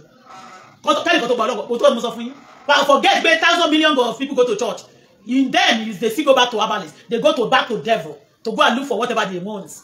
you get it so tẹ bá ra wọn kan tó máa ṣe pé Auto Bola yẹn ìwọ́kẹ̀ wọn fẹ́ wọn ò lè ẹni tó bá jẹ́yàn burúkú ò lè fẹ́ràn wọn sákò olódodo kì í tóbi rẹpẹtẹ bẹ́ẹ̀ ni ọlọ́run fúnra rẹ̀ gan ó máa ń wà yìí lónìí loneliness ò dẹ̀ pa so understand me he doesn't move God himself never move with crowd so when you have a lot of people you can control you can manipulate people most of the time ogun máa kún lọ́wọ́ bẹ̀rẹ̀ náà dé ìṣúná operate are you getting me so ẹjọ́ ta ló pa Mohbad owó royalty ẹ̀ everything kẹ́ẹ̀dẹ̀ bá mi sọ fún mi mo ti sọ lẹ́ẹ̀kan kó lọ ṣe kí lorúkọ ẹ̀ DNA test so that ọmọ yẹn á lè ní freedom ní future kì í ṣe tó torí òní nìkan owó tó bá tẹ̀lé wọn fún ní royalty ọmọ yẹn padà ló lè padà wá padà ní owó tó máa jọ royalty yẹn lọ ṣe ọ̀nà sáwọ́ra mi ọmọ yẹn á lè ní freedom ọmọ yẹn á lè wà òkè ẹ̀ṣẹ̀ tí ọmọ Yorùbá dẹ̀ṣẹ̀ ẹ gbọ́dọ̀ gbélé lórí torí gbogbo ìwà tí Wùmí bá lọ wù tí ò bá da náà àbí táwọn parents ẹ̀ bá wù tí ò da the boy never call for it it's not his fault tó bá ní kó ṣù sí Wùmí àti Mohbad fún bàbá àtìyá á máa regret sí nínú ẹ̀ tó bá yẹ kó lè sọ wípé kò yẹ kó òun ṣù tó bá tán fún ní option wọ́n dẹ̀ sọ pé nǹkan báyìí ló bá ṣẹlẹ̀ tó bá dáyé o kò ní mú Wùmí as a mother kò dẹ̀ ní mú Mohbad as a father or anybody tó bá jẹ́ father ni kò nígbà ọ̀nà wọn wá ọ̀dọ̀ Wùmí náà bá wà púpọ̀ nígbà bẹ̀ wá because Wùmí ti cause ẹ̀mí embarrassment ó ti ní kò jẹ́ kó ní peace tọmọdé bá kọ́kọ́ délé ayé ó máa ń ní peace ni á ní ìfọ̀kànbalẹ̀ ó ti jẹ́ kó cause a lot of problem kò ní yan Wùmí so ọmọ yẹn mo máa ń consider ẹ̀ ṣó ti yẹ yín ṣùgbọ́n nígbà mìíràn tó bá consider jù wọ́n lè máa wo oríṣiríṣi ẹ̀tọ́ ní sàmẹ́ yẹn ẹ ṣáà ní kí Wùmí kó lọ ṣe DNA test yẹn so that á lè tó rọ́kùnrin ló bí o ẹ tó bá ti bímọ sílẹ̀ òkè ń dóró o ó ti yé ni ò ṣépè fọmọ lọ́mọ o ẹ tó bá ti bímọ sílẹ̀ òkè ń dóró ọ̀rọ̀ kan dé àwà tẹ́ pé ọ̀tọ̀ lè pè ọ̀tọ̀ ní táwọn bá ṣe sílẹ̀ ọ̀tọ̀ ní tó bá ṣe táwọn èèyàn bá ń ṣèkà fún mi tó ń sọ pé nìkan nínú ilé mi ó ṣe ìkàfẹ́ nìkan rí máa ní àdàbí tí n bá support wọn o àdàbí tí n bá wọn ṣe o àdàbí tí n bá wà níbẹ̀ o àdàbí tí n bá wọn jókòó pẹ́ lọ ṣèkà fún yàn ń bá rán wọn ṣe o bọ̀ mí ìran wọn níṣẹ́ you cannot ò lè bẹ̀ wọ́n wò but nísìn ọmọ yẹn ò tí ì lè decide fúnra rẹ̀ because tọmọ náà bá dàgbà tán bá lọ bèrè lọ́wọ́ ẹ̀ ó lè lọ ṣe DNA ẹ̀ fúnra rẹ̀ àbí kọ́ má tẹ̀ wá mẹ́ni tó ti lè ṣe mọ́ ṣe ọdún sámi ẹ bá bẹ Wùmí ọ̀rọ̀ òkè tóbi ká fọ bẹ́ẹ̀ bú àṣìṣọ́lọ́wọ́ ò bá bò kò sí bàbá ńlá ẹni tó lè bò ṣó ti yé bòmí mọ́ra kí n lè pa ẹ́ làrùn jẹ́ tóbi láṣẹ kí n fẹ́ lẹ́ni tó bá fẹ́ sinmi ó ti yé yín you just say the truth and let the devil be ashamed kó lọ ṣe DNA test bọ̀ bẹ́ẹ̀ mi ṣe wà yìí o títí dọ̀la bó ṣì wé pé kóòṣì burúkú ni Ìyábọ̀ Òjó jẹ́ ìbá àwọn àjókòó lónìí kó wá fẹ́ expose Wùmí padà she's a bad coach and she have a bad mission and then ó ti wá rí i pé ó fẹ́ rí ní ìpàrògbò Wùmí náà ẹ mọ̀ pé lómi tó bá kọ́ ọmọ sọ́dọ̀ báyìí ọmọ tiẹ̀ oríire tó bá wá sọ́dọ̀ ilé ọmọ ìlú mi afẹ́ kó jọmọ ó dẹ̀ ti pàrọ̀ ó ti succeed you understand me kò ń ṣe Wùmí kì í ṣe Mohbad ló fẹ́ o torí pé tí Wùmí gan ò bá fọkọ ẹ̀ sílẹ̀ tí Mohbad ò bá kú tí Ìyábọ̀ Òjó bá sọ pé kọ́pọ̀ òun fẹ́ Mohbad ńkọ́ àbí tó wá ní kí Mohbad fọmọ òun gbà yìí tí ò bá dẹ̀ fẹ́ tó jẹ́ pé omi náà ló ìfẹ́ àbúlọ̀ fẹ́ lómi ẹjọ́ ní sáà ní ìsọkúsọ bẹ́ẹ̀ o but a ti rí ọ̀gá tó gba ọkọ ọmọọṣẹ́ tó gbé fún ọmọ tiẹ̀ a dẹ̀ ti rí ọ̀gá tó gba ọkọ ọmọọṣẹ́ a ti rí ọ̀gá tó máa lóun fẹ́ máa mọ́ dálé òun fẹ́ máa jẹ́ bí godmother fún obìnrin kan nínú marriage wọn at the end of everything ọmọ tiẹ̀ ló máa padà wọ nínú matrimonial yẹn á padà wá di ìyàwó ẹni tó lóun fẹ́ ṣe kíní fún so inú gbòòrò náà inú fíìmù máa ń rí ó dẹ̀ tiẹ̀ dáadáa tó bá ti pẹ́ lórí social media tó bá ti gbọ̀n wá gbọ́n dáadáa so ìyẹn bó ṣe jẹ́ lónìí ẹ ti gbọ́ ẹ jẹ́ kí tẹ́lá fẹ́ bí ilé ìgbọ̀n tó bá sọ pé kẹ́nìkan máa mú dóńtọ̀ lèbi tẹ́lẹ̀ dóńtọ̀ tí wọ́n bá fẹ́ dóńtọ̀ tó bá ṣe lè gbé dóńtọ̀ wọ́n fẹ́ máa fi cover secret ni ṣó ti yé bẹ́ẹ̀ and any secret tó bá yẹ kó wà níta tí ò bá ṣú then it will cause commotion in the streets cause a lot of trouble many people will be dying with the same kind of mistake àti gbogbo track tó bá gbé sí títì bí irú track bẹ́ẹ̀ tó bá gbé sí títì so expose the enemy and let them be ashamed ìyẹn bó ṣe jẹ́ lónìí ẹ̀yin tí ẹ ń sọ̀rọ̀ nípa Dangote trailer ẹ jọ̀ọ́ o mo fẹ́ bẹ̀ yín nítorí Ọlọ́run torí ní àlá kan tí mo lá ẹ má bẹ mọ́tò PSP o àbí mọ́tò tó bá tún nírin pé tí bá wọ mọ́tò kan wá kọlu mọ́tò mi o àbí kí mọ́tò tó bá gbé wa tó bá jẹ́ ògbà kó lọ kó sẹ́nu trailer o ẹ torí Ọlọ́run I saw some people planning even seriously against me because of ọ̀rọ̀ mi tí bá sọ ìwọ sọ tiẹ̀ mi ò pa nítorí ẹ o I brought suggestion I came to explain also to share some light to some things káwọn èèyàn lè mọ̀ and for peace to reign gbogbo nǹkan tí máa ń ṣe o you know èmi rèé kò sẹ́nìbọ̀ tó fún mi lówó ọlọ́run má jẹ́ àjẹ́ àmọ́kànmọ́kùn mọ́ ètè activists originally they don't get money ìtàn bá fẹ́ use so lè wà manipulated easily òun náà fún lówó kò sẹ́ni tó fẹ́ mi lówó because mi ì ṣe manipulate mi ì ṣe force nobody can force things on me ẹ ti gbọ́ ẹ má plan evil fún mi o ẹ má dẹ̀ plan evil for me I don't plan evil against anybody torí wọn máa ní ẹ tó bá fi kan family yẹ so wọn náà lè mọ bó ṣe rí ẹni tó bá ti bá mi wọ mọ́tò rẹ̀ á mọ̀ pé mo máa ń sá fún trailer ni ìbá jẹ́ ti Dangote o Alhaji Dangote ìbá má jẹ́ ti wọn ojú mi báyìí ló ṣe ní orílẹ̀ ní going to be 30 years now orílẹ̀ wọn bọ̀ láti yàgẹ́ sinka àwọn onímọ̀ àìtọ́ máa lọ ń kó ìwọ̀n kan tó máa gbé kọ̀ńténà ìmí wọn máa lọ sí ìsì lọ gbogbo ẹ̀ trailer máa ní traffic ó tẹ mọ́tò báyìí ni brake fail because àwọn tó bá wa trailer yẹn rí wọ́n ní àwọn brake wọn ó máa ń easy láti fail torí gbà mí brake wọn máa ń rọ̀ brake wọn ó ṣà máa ń lẹ́sẹ̀ máa ń rí pé ìmí nígbà yẹn lọ́wọ́ máa lọ gbé irin báyìí àbí bí shock wọn báyìí wọ́n máa tóbi tó máa ti fẹ́ dúró mì kan báyìí tó máa ti tẹ brake wọn tó fi sí brake wọn tó lọ gbé nǹkan sí lẹ́sẹ̀ because ó lè já ó lè lose control ó lè lose guard anytime so please whatever I'm saying it for peace to reign I love peace but at the same time I say the truth and the truth always bring peace o tó bá sọ tòótọ́ tí wọ́n bá respect the truth tó dẹ̀ respect law wa wọ́n kàn máa fi àyè ẹ fún ẹni wọ́n á ti mọ̀ pé ibẹ̀ yẹn lógo èrè àní danger zone fún àwọn oníkàyè àyíká mi is a danger zone for the wicked soul I am dangerous to the enemies but to people who are nice who are good who are not criminals and pleasant very gentle humble nice sotiye me dey cho oh anytime I feel like talking to you just to explain I will talk ó dẹ̀ máa pẹ́ gan because gbogbo nǹkan tí ojú mi ti rí àti lọ́wọ́ àwọn èèyàn ṣe fún mi tó bá ní kí n máa rò látàárọ̀ ti dalẹ́ mi lè ró tán àtàná ló yẹ kí n ti jáde nígbà tí lady yẹn bá mi sọ̀rọ̀ pé òun ní experience kan pẹ̀lú àwọn kan nínú ilé tí mo complain jọ yẹn pé ọjọ́ kan òun lọ sí ṣọ́ọ̀bù ibi tó ń gbé bus stop yẹn ní ilé bàbá ọkọ ẹ̀ so ibẹ̀ ló ń gbé ó láwọn lọ sí ṣọ́ọ̀bù so ó lọ́mọ kékeré dání gba ẹ ọmọ yẹn tí wàá padà lẹ́yìn ẹ̀ kò mọ̀ thank you my dear God bless you Abbas ọmọ yẹn wá lọ ẹmọ kéèyàn máa lọ ó wà kárí ìdèwé so wọ́n ti mú ọmọ yẹn padà lẹ́yìn àbọ̀mọ yẹn ti padà lẹ́yìn ẹ̀ kò rí ó wá dé ibi tó lọ kò mọ̀ bàtọ́mọ yẹn ti kúrò ó ṣàwá bẹ̀rẹ̀ sí ń wá ọmọ káàkiri nbọlọmọ wà àṣà àwọn kan wà nínú ṣọ́ọ̀bù wọn ti gbé ọmọ yẹn pamọ́ ó lóun ṣà ń pariwo gbọlọmọ wọn wà ó ṣà ń wọ ọmọ wọn wá gbọmọ pamọ́ later oní spirit kan sọ fún un pé kóun wo inú ṣọ́ọ̀bù yẹn ó ní bó ṣe ní kóun bọ̀ báyìí wọ́n kàn fi ẹ̀yìn gbogbo yẹn ni kóun má bàa rí ọmọ yẹn mo wá nínú eré wo nìyẹn ó ní nǹkan tí ó nígbà tóun ó ní òun wá kàn wo ìsàlẹ̀ òun pé ó ní bóun ṣe ń bọ̀ pé jẹ́ kó wo sọ̀rọ̀ àdìyẹn náà ó lóun wá ní pé wọ́n dúró dáadáa láti cover ṣọ́ọ̀bù yẹn ó lóun wá ní pàtó ti dúró yẹn kò ní ó lóun kàn wo ìsàlẹ̀ báwọn kàn rí ẹsẹ̀ ọmọ òun ni ẹsẹ̀ ọmọ yẹn ló kàn tí wọ́n sẹ́yìn ni pé irú kí ni gbogbo yẹn ó dẹ̀ ń wọ́ ọmọ ó ní wọ́n sọ pé àwọn ń ṣeré ni ẹ jẹ́ ń sọ fún yín àwọn ẹlòmíì ń gbé ọmọ ta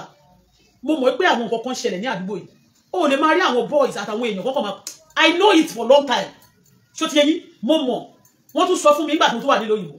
àti àwọn story àti báwọn èèyàn ṣe ń behave ní àdúgbò yìí I know some people are terrible in this area bẹ́ẹ̀ ni mo sọ kò ṣe pé wọ́n máa sọ pé wọ́n máa ń kanra wọ́n máa ń jealous nìkan no any area tó wọ́n bá ti ń behave bí wọ́n ṣe bí ètò bá ṣe bí mo ṣe ṣe dáadáa fún wọn tó táwọn kò ṣì yẹn jìnnà wọn like mama kan tó wà bẹ́ẹ̀ mo dárúkọ ẹ̀ with authority ni and I mention her name also in my petition màmá yẹn wọ́n ti máa ń sọ̀rọ̀ ẹ̀ fún mi ti pẹ́ pé màmá wo ni bí ilé tí ìyá tí kò lè dàgbà náà kò tí tó bá tẹ̀ tí wọ́n 60 you understand me so woman yẹn olónílé brown tó wà bẹ́ẹ̀ yẹn ó engineer lọ́jọ́ tí àwọn ọmọ yẹn attack me yẹn she also engineering there to attack me mi ìdẹ̀ jẹ́ lówó mo bá aládùúgbò ẹni kò ṣomi fún wọn but each time wọ́n ti máa ń sọ fún yẹn fún mi a máa engineer àwọn tenant oní tenant láti máa bá àwọn onílé wọn jà I was at the gate yesterday mo wà lórí balcony mi ló bá yan wọ́n pè ní ẹ̀sán orúkọ ẹ̀ wà ní alágbọ̀n mo kọ orúkọ ẹ̀ sí mo dẹ̀ notice pé àwọn ọlọ́pàá wọn ò tí ì fẹ́ ṣe kọ̀kọ́ bọ́ mo máa ṣe kọ̀kọ́ tó mọ̀ pé ìyẹn ogún ọdún wọ́n máa ń gbóná mi ò engineer mi ò wọ ọdún company wọn rí mi jẹ́ engineer anybody tó bá wà níwájú ọ̀dọ̀ wọn ò lè rí mi èmi Bọ́lá kí n dúró kán sọ pé mo tí bá bá wọn rajà gan mo máa lọ ní kán sọ pé mo lọ ń bá wọn sọ̀rọ̀ but he used to do that engineering people against your own he's a bad person and kò sẹ́ni tó lè ṣe wẹ̀ fún ní àdúgbò ẹ̀sán lórúkọ ẹ̀ jẹ́ anybody mo sọ you come for me tẹ́lá tí ń ṣe òṣì tẹ́lẹ̀ I forgive you everybody but tí mi ò ṣe tí mi ò rẹ́ tí mi ò dẹ̀dí kí tí ẹ bá jẹ́ mi nìkan mọ́tò kọ́tọ́ mọ́ ẹ bá jẹ́ wàá wá jókòó sínú ilé tiẹ̀ wàá máa lọ fẹ́ bá nǹkan tèmi jẹ́ wàá máa engineer àwọn èèyàn tó bá máa sọ̀rọ̀ ní láti gbógun tì mí ogun máa jà ẹ́ bẹ́ẹ̀ ni mo sọ fún ẹ bójú ọmọ èkó mo máa sọ pé mo Yorùbá ni mí bẹ́ẹ̀ ni orí mi gbogbo nǹkan tí adágún mi Yorùbá ni mo dẹ̀ tún gbàgbọ́ nínú wọn Nàìjíríà àtàyò àti títẹ̀ bẹ́ẹ̀ ni bójú ọmọ èkó gan máa sọ pé tolúwa nílẹ̀ àti ẹ̀kún ẹ̀ pé Ọlọ́run gbogbo ló wà ní gbogbo àgbáyé àbá wà nílùú òyìnbó wọn ò ní dá ayé wa lágùn tó bá dá ayé wa lágùn gan you still have right to complain to the government àwọn èèyàn challenge me lára àwọn nǹkan tí mo rí tó fún mi ní a lot of headache ní Canada but at the end of everything everybody knows that I'm saying the truth mo sọ fún táwọn èèyàn bá jà àwọn èèyàn lólè mo fight from okay ọmọ níbi tí mo ti ṣiṣẹ́ mo play voice note kan níjọ́ kan ẹni yẹn bóyá mo mọ̀ ọ̀nà sí mi ni nínú iṣẹ́ yẹn wọ́n máa ń yọ owó wa but àwọn tó ń yọ owó bẹ́ẹ̀ náà they are black white náà wà ń bẹ́ẹ̀ ṣó ti yé bẹ́ẹ̀ but white òní tó bá fẹ́ ṣe nǹkan kò tiẹ̀ ní ṣe é síta gbọ̀ngbàngbà but àwọn black wọ́n máa ń gbáyà síta láti àwọn some things so wọ́n ṣá either black or white no kò sí tó kàn mí ẹni yẹn fún mi ní nọ́mbà jẹ́ mo notice pé wọ́n máa ń yọ owó nínú àkáǹtì wa wọ́n ṣe mistake tó bá ṣiṣẹ́ ọjọ́ mẹ́wàá wọ́n lè ṣe mistake kan ṣe bí ọjọ́ mẹ́jọ kan sàn gbà yẹn nígbà tí wọ́n wà ń kó bẹ̀rẹ̀ àwọn kan dẹ̀ ló ń sọ fún wọn so ó dà pé àwọn kan máa ń sọ pé kó ń send owó yẹn sẹ́nìkan they be doing that for a long time o so wọ́n wá ti ń ṣe kí yẹn tó bá mọ̀ wọn lára dé pé wọ́n ṣe fún màmá kan ó ti gbé wọn lọ sí court màmá yẹn wá láti Haiti àwọn black Haiti I mean kò sí white Haiti Haiti ni màmá yẹn woman ti wá so we working together but that fateful day ó kàn fún mi ní kíní yẹn ni ó ní I can send it to you only we have case clinic company kan náà bó ṣe wá ń sọ̀rọ̀ ni mo ní ní táwọn people yìí ṣe fún mi tó ṣe fẹ́ nìkan lọ́tà àwọn kan ní complain pé wọ́n ṣe fún gbogbo èèyàn ṣá so bó ṣe wá bá mi sọ̀rọ̀ yẹn mo wá fi woman yẹn mo wá fi sí recording mo fi woman yẹn sí recording lónìí they dealt with me I work for them for 30 something years mo ní you in private only yeah only but they dealt with me this and that mo gbé jáde mo wá play ẹ̀ bẹ́ẹ̀ I speak for that person so gbọ́n àti ó yá torí mo ní pé àwọn people náà wọ́n ti lóhùn láti gbógun tì mí tó bá yẹ ti lóhùn láti gbógun tì mí lè jẹ́ kó fẹ́ set me up so if anybody talking about you bad I will try to record it and put it on the wall táwọn èèyàn lè mọ orí èèyàn tó jẹ́ I have to be smart kò ń ṣe yẹn o ṣe crime I have to be smart because if you are not smart the criminal will put you into trouble and they will call them complainer and they will turn you to accused do you understand I'm not saying that I'm okay about èèyàn jẹ́ o but tí o máa fẹ́ bà tèmi jẹ́ mo lè máa ṣe ẹ̀ṣẹ̀ kí n rí ẹ kí n máa wẹ̀ nírun nígbà tí wàá rí kó fẹ́ máa fi crime ni o fẹ́ máa fi disturb ayé mi I will expose you. lady tí ó sọ̀rọ̀ pé wọ́n fẹ́ fi ọmọ wọ́n fẹ́ dí gàgà ọmọ yẹn pé wọ́n fẹ́ jẹ́ kó rọ ọmọ oníjọ́ yẹn ó ní in fact pé woman yẹn pé títí wọ́n fi kó ládùúgbò pé wọ́n máa ń bẹ̀rù fún wọn pé kó woman yẹn kẹ̀lẹ́dẹ́ ṣọ́ọ̀bù tọ́nà gbé ọmọ sí yẹn tọ́ ṣe ẹ̀yìn báyìí tọ́nà ti cover ọmọ yẹn woman yìí òun ìyá àsàlẹ̀ wọn but àwọn tó ṣe sí yẹn inú ilé opposite yẹn ni wọ́n ń gbé inú ilé opposite yẹn ni wọ́n ń gbé ẹmọ ẹni tó máa sọ fún wọn nígbà tó bá ti wà nígbà tó máa sọ pé wọ́n nídìí ọmọ a lot of things wọ́n sọ pé ń ṣẹlẹ̀ ní street wa bẹ́ẹ̀ ni ṣe jẹ́ tán ti gbọ́ pé mo jẹ́ blogger yẹn ṣe bí nǹkan tó yẹ kó rọra ṣe ni pé kẹ́fọ́ ìrora páàkì ìwé ẹ̀ kó rọra dúró wọ́n máa tún wá dúró woman tó ń pè ní ẹ̀sán yẹn ó ṣe àyà bàbà ní ọjọ́ tó wọlé wá yẹn tó ní ó lè mọ̀ lẹ́rìí tó lè rìn ẹ̀jìnìá wọn láti wá attack mi ní woman yóò ń ta oúnjẹ ẹbẹ̀ ìwé àmọ̀jẹ́ lórí mo send owó sí náà láti Canada pé kó bá mi fi kówó oúnjẹ fún wọn nínú street a máa sọ fún pé kí mo kó oúnjẹ fún wọn fún kò lè fún náà ní kankan kò lè ṣóbi fún wọn kódà kò lè allow anybody nígbà tí wọn lómi ní street pé kó wá wọlé pọnmi nínú street kan nínú compound wọn kò lè ṣe fún wọn and ìyẹn jẹ́ àmà ẹnjìnìá àwọn èèyàn láti wá jẹ́ kó attack mi tó bá jẹ́ ọmọ èkó ní ọmọ Nàìjíríà lèmi tó bá jẹ́ ọmọ èkó ní ẹ tó bá lẹ́nu mi kan lẹ́nu mi boast ni mi ò kàn fẹ́ give a damn to bullshit but àwọn èèyàn mọ̀ pé mo jẹ́ kí n tó wá sórí mídíà ni mo ti mọ àwọn èèyàn mo mọ ìlẹ̀ mi fúnra mi gan èèyàn ni mí kò kàn dá káwọn èèyàn máa rubbish kan mú àwọn èèyàn burúkú láwùjọ kan máa pàwọn èèyàn lé kan gbé wọn lórí èèyàn rere èèyàn gidi ni mí tó bá ní kó ọ̀nà èèyàn ní street mi bèrè fún ọ̀nà anybody o I'm part of people tó yẹ kán ọ̀nà on the street ó ṣe kẹ́nìkan tó useless tí ò lè ṣomi fún ọ tí ò wúlò fún anything kó máa engineer àwọn ọmọ street láti máa attack ilé tèmi it's a taboo torí mi ìbálẹ̀ tiẹ̀ jẹ́ mi ìdẹ̀ pọ̀ close to affairs ẹ̀ ó wá sí ẹnu ọ̀nà lẹ́mi ní àná bí mo ṣe jáná ọ̀nà lẹ́mi ó múra ó ṣe bí wèrè ó ṣe bí kangaroo ó wá sí ẹnu ọ̀nà lẹ́mi ó wá ń bá ọmọ tó wà ní ṣọ́ọ̀bù mi tó ń ba ilé mi jẹ́ ó wá ń bá sọ̀rọ̀ mi ìdẹ̀ ta sí rí mi ò ta sí mi ò sọ pé kọ́mọ lé ẹ̀ àbẹ́nibọ̀dì kó máa ba nǹkan ẹ̀jẹ̀ you deal with me I deal with you ìyẹn ọgbọ́n ni máa ń gbọ́ná ni ẹ jẹ́ ká máa wo fún mi ẹ̀ bó ṣe ń bọ̀ tí wọ́n bá ṣe dáadáa this time around gbogbo àwọn tí mo ṣì stated síbẹ̀ they must help me to call them and put them to order if I don't poke nose to your fears don't poke nose to my fears when I don't disturb you don't disturb me you can't be looking for my trouble and then you want me not to talk mo ṣe omi sínú ilé sí àdúgbò yìí màmá yẹn wà ládùúgbò ni mo bá ládùúgbò yìí àwọn èèyàn máa ń complain pa ẹ̀ máa kan náà máa ń complain pa yẹn ikú máa fẹ́ máa rúùlù gbogbo èèyàn ní àti kò fọ́ bọ́ wọn tó bá lówó ẹ̀gbọ́n pàpà àwọn ọmọ èlò bọ́ ò bọ́ mi ò rálẹ̀ fún mi mi ìdẹ̀ tọrọ lọ́wọ́ ẹ̀ rí mo patronize ẹ̀ ní kò patronize mi rí gbogbo àtọ́ ń tẹ̀jẹ̀ mo ti rẹ̀ jẹ́ lọ́wọ́ ẹ̀ ká máa fẹ́ ṣe Christmas mo rà kórẹ́sì àti mo wà ìlú òyìnbó mo ti máa ṣe ìnáwó sí wọn yẹn pé bá mi kó oúnjẹ fún wọn ní street á ní kí mo rọ oúnjẹ fún wọn fún ṣé àgbà tí mo rọ oúnjẹ jẹ́ mo ra àwọn ènìyàn mo sanwó ọjọ́ kan tí mo transfer owó fún ọmọ ètò ọ̀rà last tí mo ní kọ́ bá mi kó oúnjẹ fún sísà mi tó ń gbénu lẹ́bí ìbàtẹ́lẹ̀ wọ́n lọ́wọ́ yẹn ò tí wọlé mo wọ àkáǹtì mo lẹ́yìn tó bá mi transfer wọ́n ní kò kò wọlé mo tún padà transfer owó yẹn fún wọn ṣé mo jẹ́ wọ́n lọ́wọ́ ni mélòó ni owó oúnjẹ tí wọ́n pín fún wọn gbà COVID bí mo rọ oúnjẹ mo ra rice lọ́wọ́ wọn náà yàtọ̀ sí ètò máa kó wá sí street mo ra rice lọ́wọ́ náà tó máa ní kó bá kó fún wọn ní street àwa jókòó níjọ́ tí wọ́n wọlé tó wọ́n ń sọ òkò tí wọ́n ń sọ ìgò fún ọmọ mi ní orí nínú kámẹ́rà yẹn woman yẹn dẹ̀ ló dẹ̀ bọ̀ ó lè dín ní àwọn you pay for it bet me bẹ́ẹ̀ mo sọ fún ẹ ẹ̀sán ó máa pay fún lánàá bó ṣe wá sọ fún ọmọ tó wà níwájú ṣọ́ọ̀bù mi nìyẹn ipe ó bí mo nǹkan tó wà bá sọ pé kó jókòó kórìí láti ẹsẹ̀ wọn lọ ní àwọn tó jẹ́ ìyá àṣàlẹ̀ fún níjọ́ yẹn wọn ló fẹ́ gbé ọmọ pamọ́ yẹn bọ̀ tó ti kó ládùúgbò ilé wọn ló kó lọ ọmọ ègùn ẹlòmíì you don't know what they are doing when people just hate you for fun wọ́n fi àgbègbè yẹn sínú ìgbèkùn ní èmi ò fìyàn sí ìgbèkùn but tó bá lọ fẹ́ jẹ́ ìgbèkùn fún mi máa expose it to the world and you could do nothing you can't do anything tó rà fẹ́ kí orílẹ̀-èdè Nàìjíríà kó dáa ni wọ́n lè sọ pé tó bá ti fẹ́ kí orílẹ̀-èdè dáa ó máa ń kú èmi ò ní kú ìwọ tó bá lọ kúrò ó máa kú tọmọtọmọ tó bá ní kọ́ bọ̀ bí kú wá gbọ́ bọ̀ bíbí ṣú èmi ò pààyàn ire tí bá ṣe fún ẹ ní máa rán níṣẹ́ tiẹ̀ tó bá jẹ́ ìkà fún mi máa rán ire tí bá ti ṣe oore tí bá ti ṣe máa rán síwájú máa rán oore mi síwájú fún ẹni tó bá ti wá jẹ́ ikú tó lọ jẹ́ epo mi tó lọ jàkà mi tí wọ́n gbọ́wọ́ mi tí èmi ò gbọ́ òjò èmi ò lè gbọ́wọ́ ẹ̀rí Ọlọ́run àwa ṣe ìdájọ́ àdàbí á máa bí ẹ́ ọjọ́ kan sínú kọ̀rọ̀ yàrá ẹni tó lọ lọ́jà lọ́bọ̀ ló sọ abáìsàn ó ti kó gbogbo sí wàhálà tí Nàìjíríà bá rí nífẹ̀ẹ́ ṣiṣẹ́ wọn ọlọ́pàá bá fẹ́ ṣiṣẹ́ wọn those boys who pay for it báwo ṣe máa terrorize èèyàn níwájú lẹ́mi is my house mi ní rent here wọ́n trespassing wọ́n cross the boundary wọn to come to my territory obìnrin yẹn kẹ̀dẹ̀ rẹ kò sẹ́ni tó lè dùn nǹkan sínú ilé ọ̀bẹ àwọn ọmọ yẹn ò kì í ṣe níwájú ọ̀bẹ àwọn ọmọ yẹn ò máa ń rán other people they will be disturbing other people who are you by the way ẹ̀sán wọn ni mo bá sọ̀rọ̀ ó wá síwájú lẹ́mi láti ó sọ fún ọmọ ọ̀dọ̀ mi ọmọ tó wẹ́rẹ̀ sí ṣọ́ọ̀bù tí ò sanwó fún mi ọmọ yóò lágbìmẹ̀ pẹ̀lú ọmọ yẹn mi ò mọ ọmọ yẹn rí kó mú àgbìmẹ̀ tó ṣe tí mo ṣe fún mi ò mọ ẹjẹ́ tó gbà wá ẹni tó balẹ̀ flat tó ba duplex ló mú wá ẹnì kan pè mí pé ọmọ yẹn o pé ló wọ́n sọ pé ọmọ ọ̀dọ̀ sáríà o ní kọ̀kiri kan mo wá bèèrè ó lè wò mọ̀ wọ́n dé mi ò fẹ́ anybody mi ò fẹ́ wàhálà o ẹni yẹn ló fún lówó ló gba agreement àtẹ́jẹ́ fi ó dẹ̀ ní ó san 100,000 gbà tó ti di sẹ́ nẹ́sẹ̀ wọ́n sọ pé kí n fún ní quick notice àti early this last year ni mo ti sọ pé mi ò fi lè yẹn rent mọ́ bàbá yẹn wá sọ pé òkè kí n ṣì fún ní time ìgbà tí bàbá yẹn náà wá sanwó ó wá ní kó náà sanwó tiẹ̀ mo ti sọ fún ọ láti last year I told them since last year that I don't want to rent this place again I want to renovate my house because ẹ̀sà wèrè olórí burúkú olóbò yàwìrì ó sọ pé mo talé mi ò dẹ̀ talé ní gbogbo wà ní Canada wọ́n máa sọ pé mo ti talé so they are planning to assassinate me also that's why I'm in Canada tí bàjẹ́ pé Canada ni ọ̀tọ̀ pé mo máa ń sọ̀rọ̀ sí kámẹ́rà dáadáa they try many things so that tó bá jẹ́ pé ọ̀tá mi ti kú sí Canada wọ́n ní wọ́n ti talé yẹn tó tọ̀ wọ́n ní wọ́n ti ta there is no ọdún wọn jẹ́ ìwé tí wọ́n lè gbé jáde wọ́n ní Auto Bola ti talé kó tó kú mi ò dẹ̀ ní kú lọ́mọdé ìwọ tó fẹ́ ikú mi ikú máa pa ẹ́ tọmọtọmọ ìwọ tó fẹ́ ibi fún mi ibi máa pa ẹ́ tilétilé ìwọ tó fẹ́ kí n parẹ́ ọ̀run máa pa ẹ́ tilétilé ni àdàbí tó wá pè mí mo ṣe fún yín torí bẹ́ẹ̀ tó bá fẹ́ ṣe bí ń sìn la ojú ẹ bó ṣe gé wáyà mi lánàá wáyà tó gé yẹn kì í ṣe tí bá fẹ́ lọ rà ń sìn ètò gé lọ yẹn máa san 100,000 ní wáyà tó gé lọ yẹn ètò lọ rà wá fún mi lánàá all together gbogbo tí mo nọ́mbẹ̀ is about 50-something,000 mo fún ẹni tó lọ rà ní 39 mo fún ẹni tí ó ṣe ní 10-11,000 ó lòun gba ládà mo gba ẹni tí ó gbé tó gbé káàkiri ọlọ́kadà mo fún ní how much 6,000 everything is about 60 it's about 60,000 yàtọ̀ sí pé mo lọ rán wọn lẹ́yìn náà mo tún rán wọn pé kó lọ ra petrol wá fún mi wọ́n ra petrol 22,500 300 sínú kẹ́ẹ̀gì 25 litre lẹ́yìn ìgbà náà mo ṣe mo ní kó bá mi fọ ẹsẹ̀ mi I pay altogether 60,000 I spend more than 100,000 yesterday wọ́n dẹ̀ máa fẹ́ mọ gbogbo nǹkan tó ṣe gbàtọ́ tó wá ní pé mo tún rí owó lọ ra wáyà mi torí mi ò fẹ́ bá àwọn NEPA yẹn sọ̀rọ̀ I need my meter I don't want to talk to those bullshit NEPA people tó fẹ́ máa lò against ayé mi I don't want to talk to them I want to have my meter and have my peace wọ́n ti dá gbèsè yẹn sẹ́ẹ̀bọ̀ kò sí kankan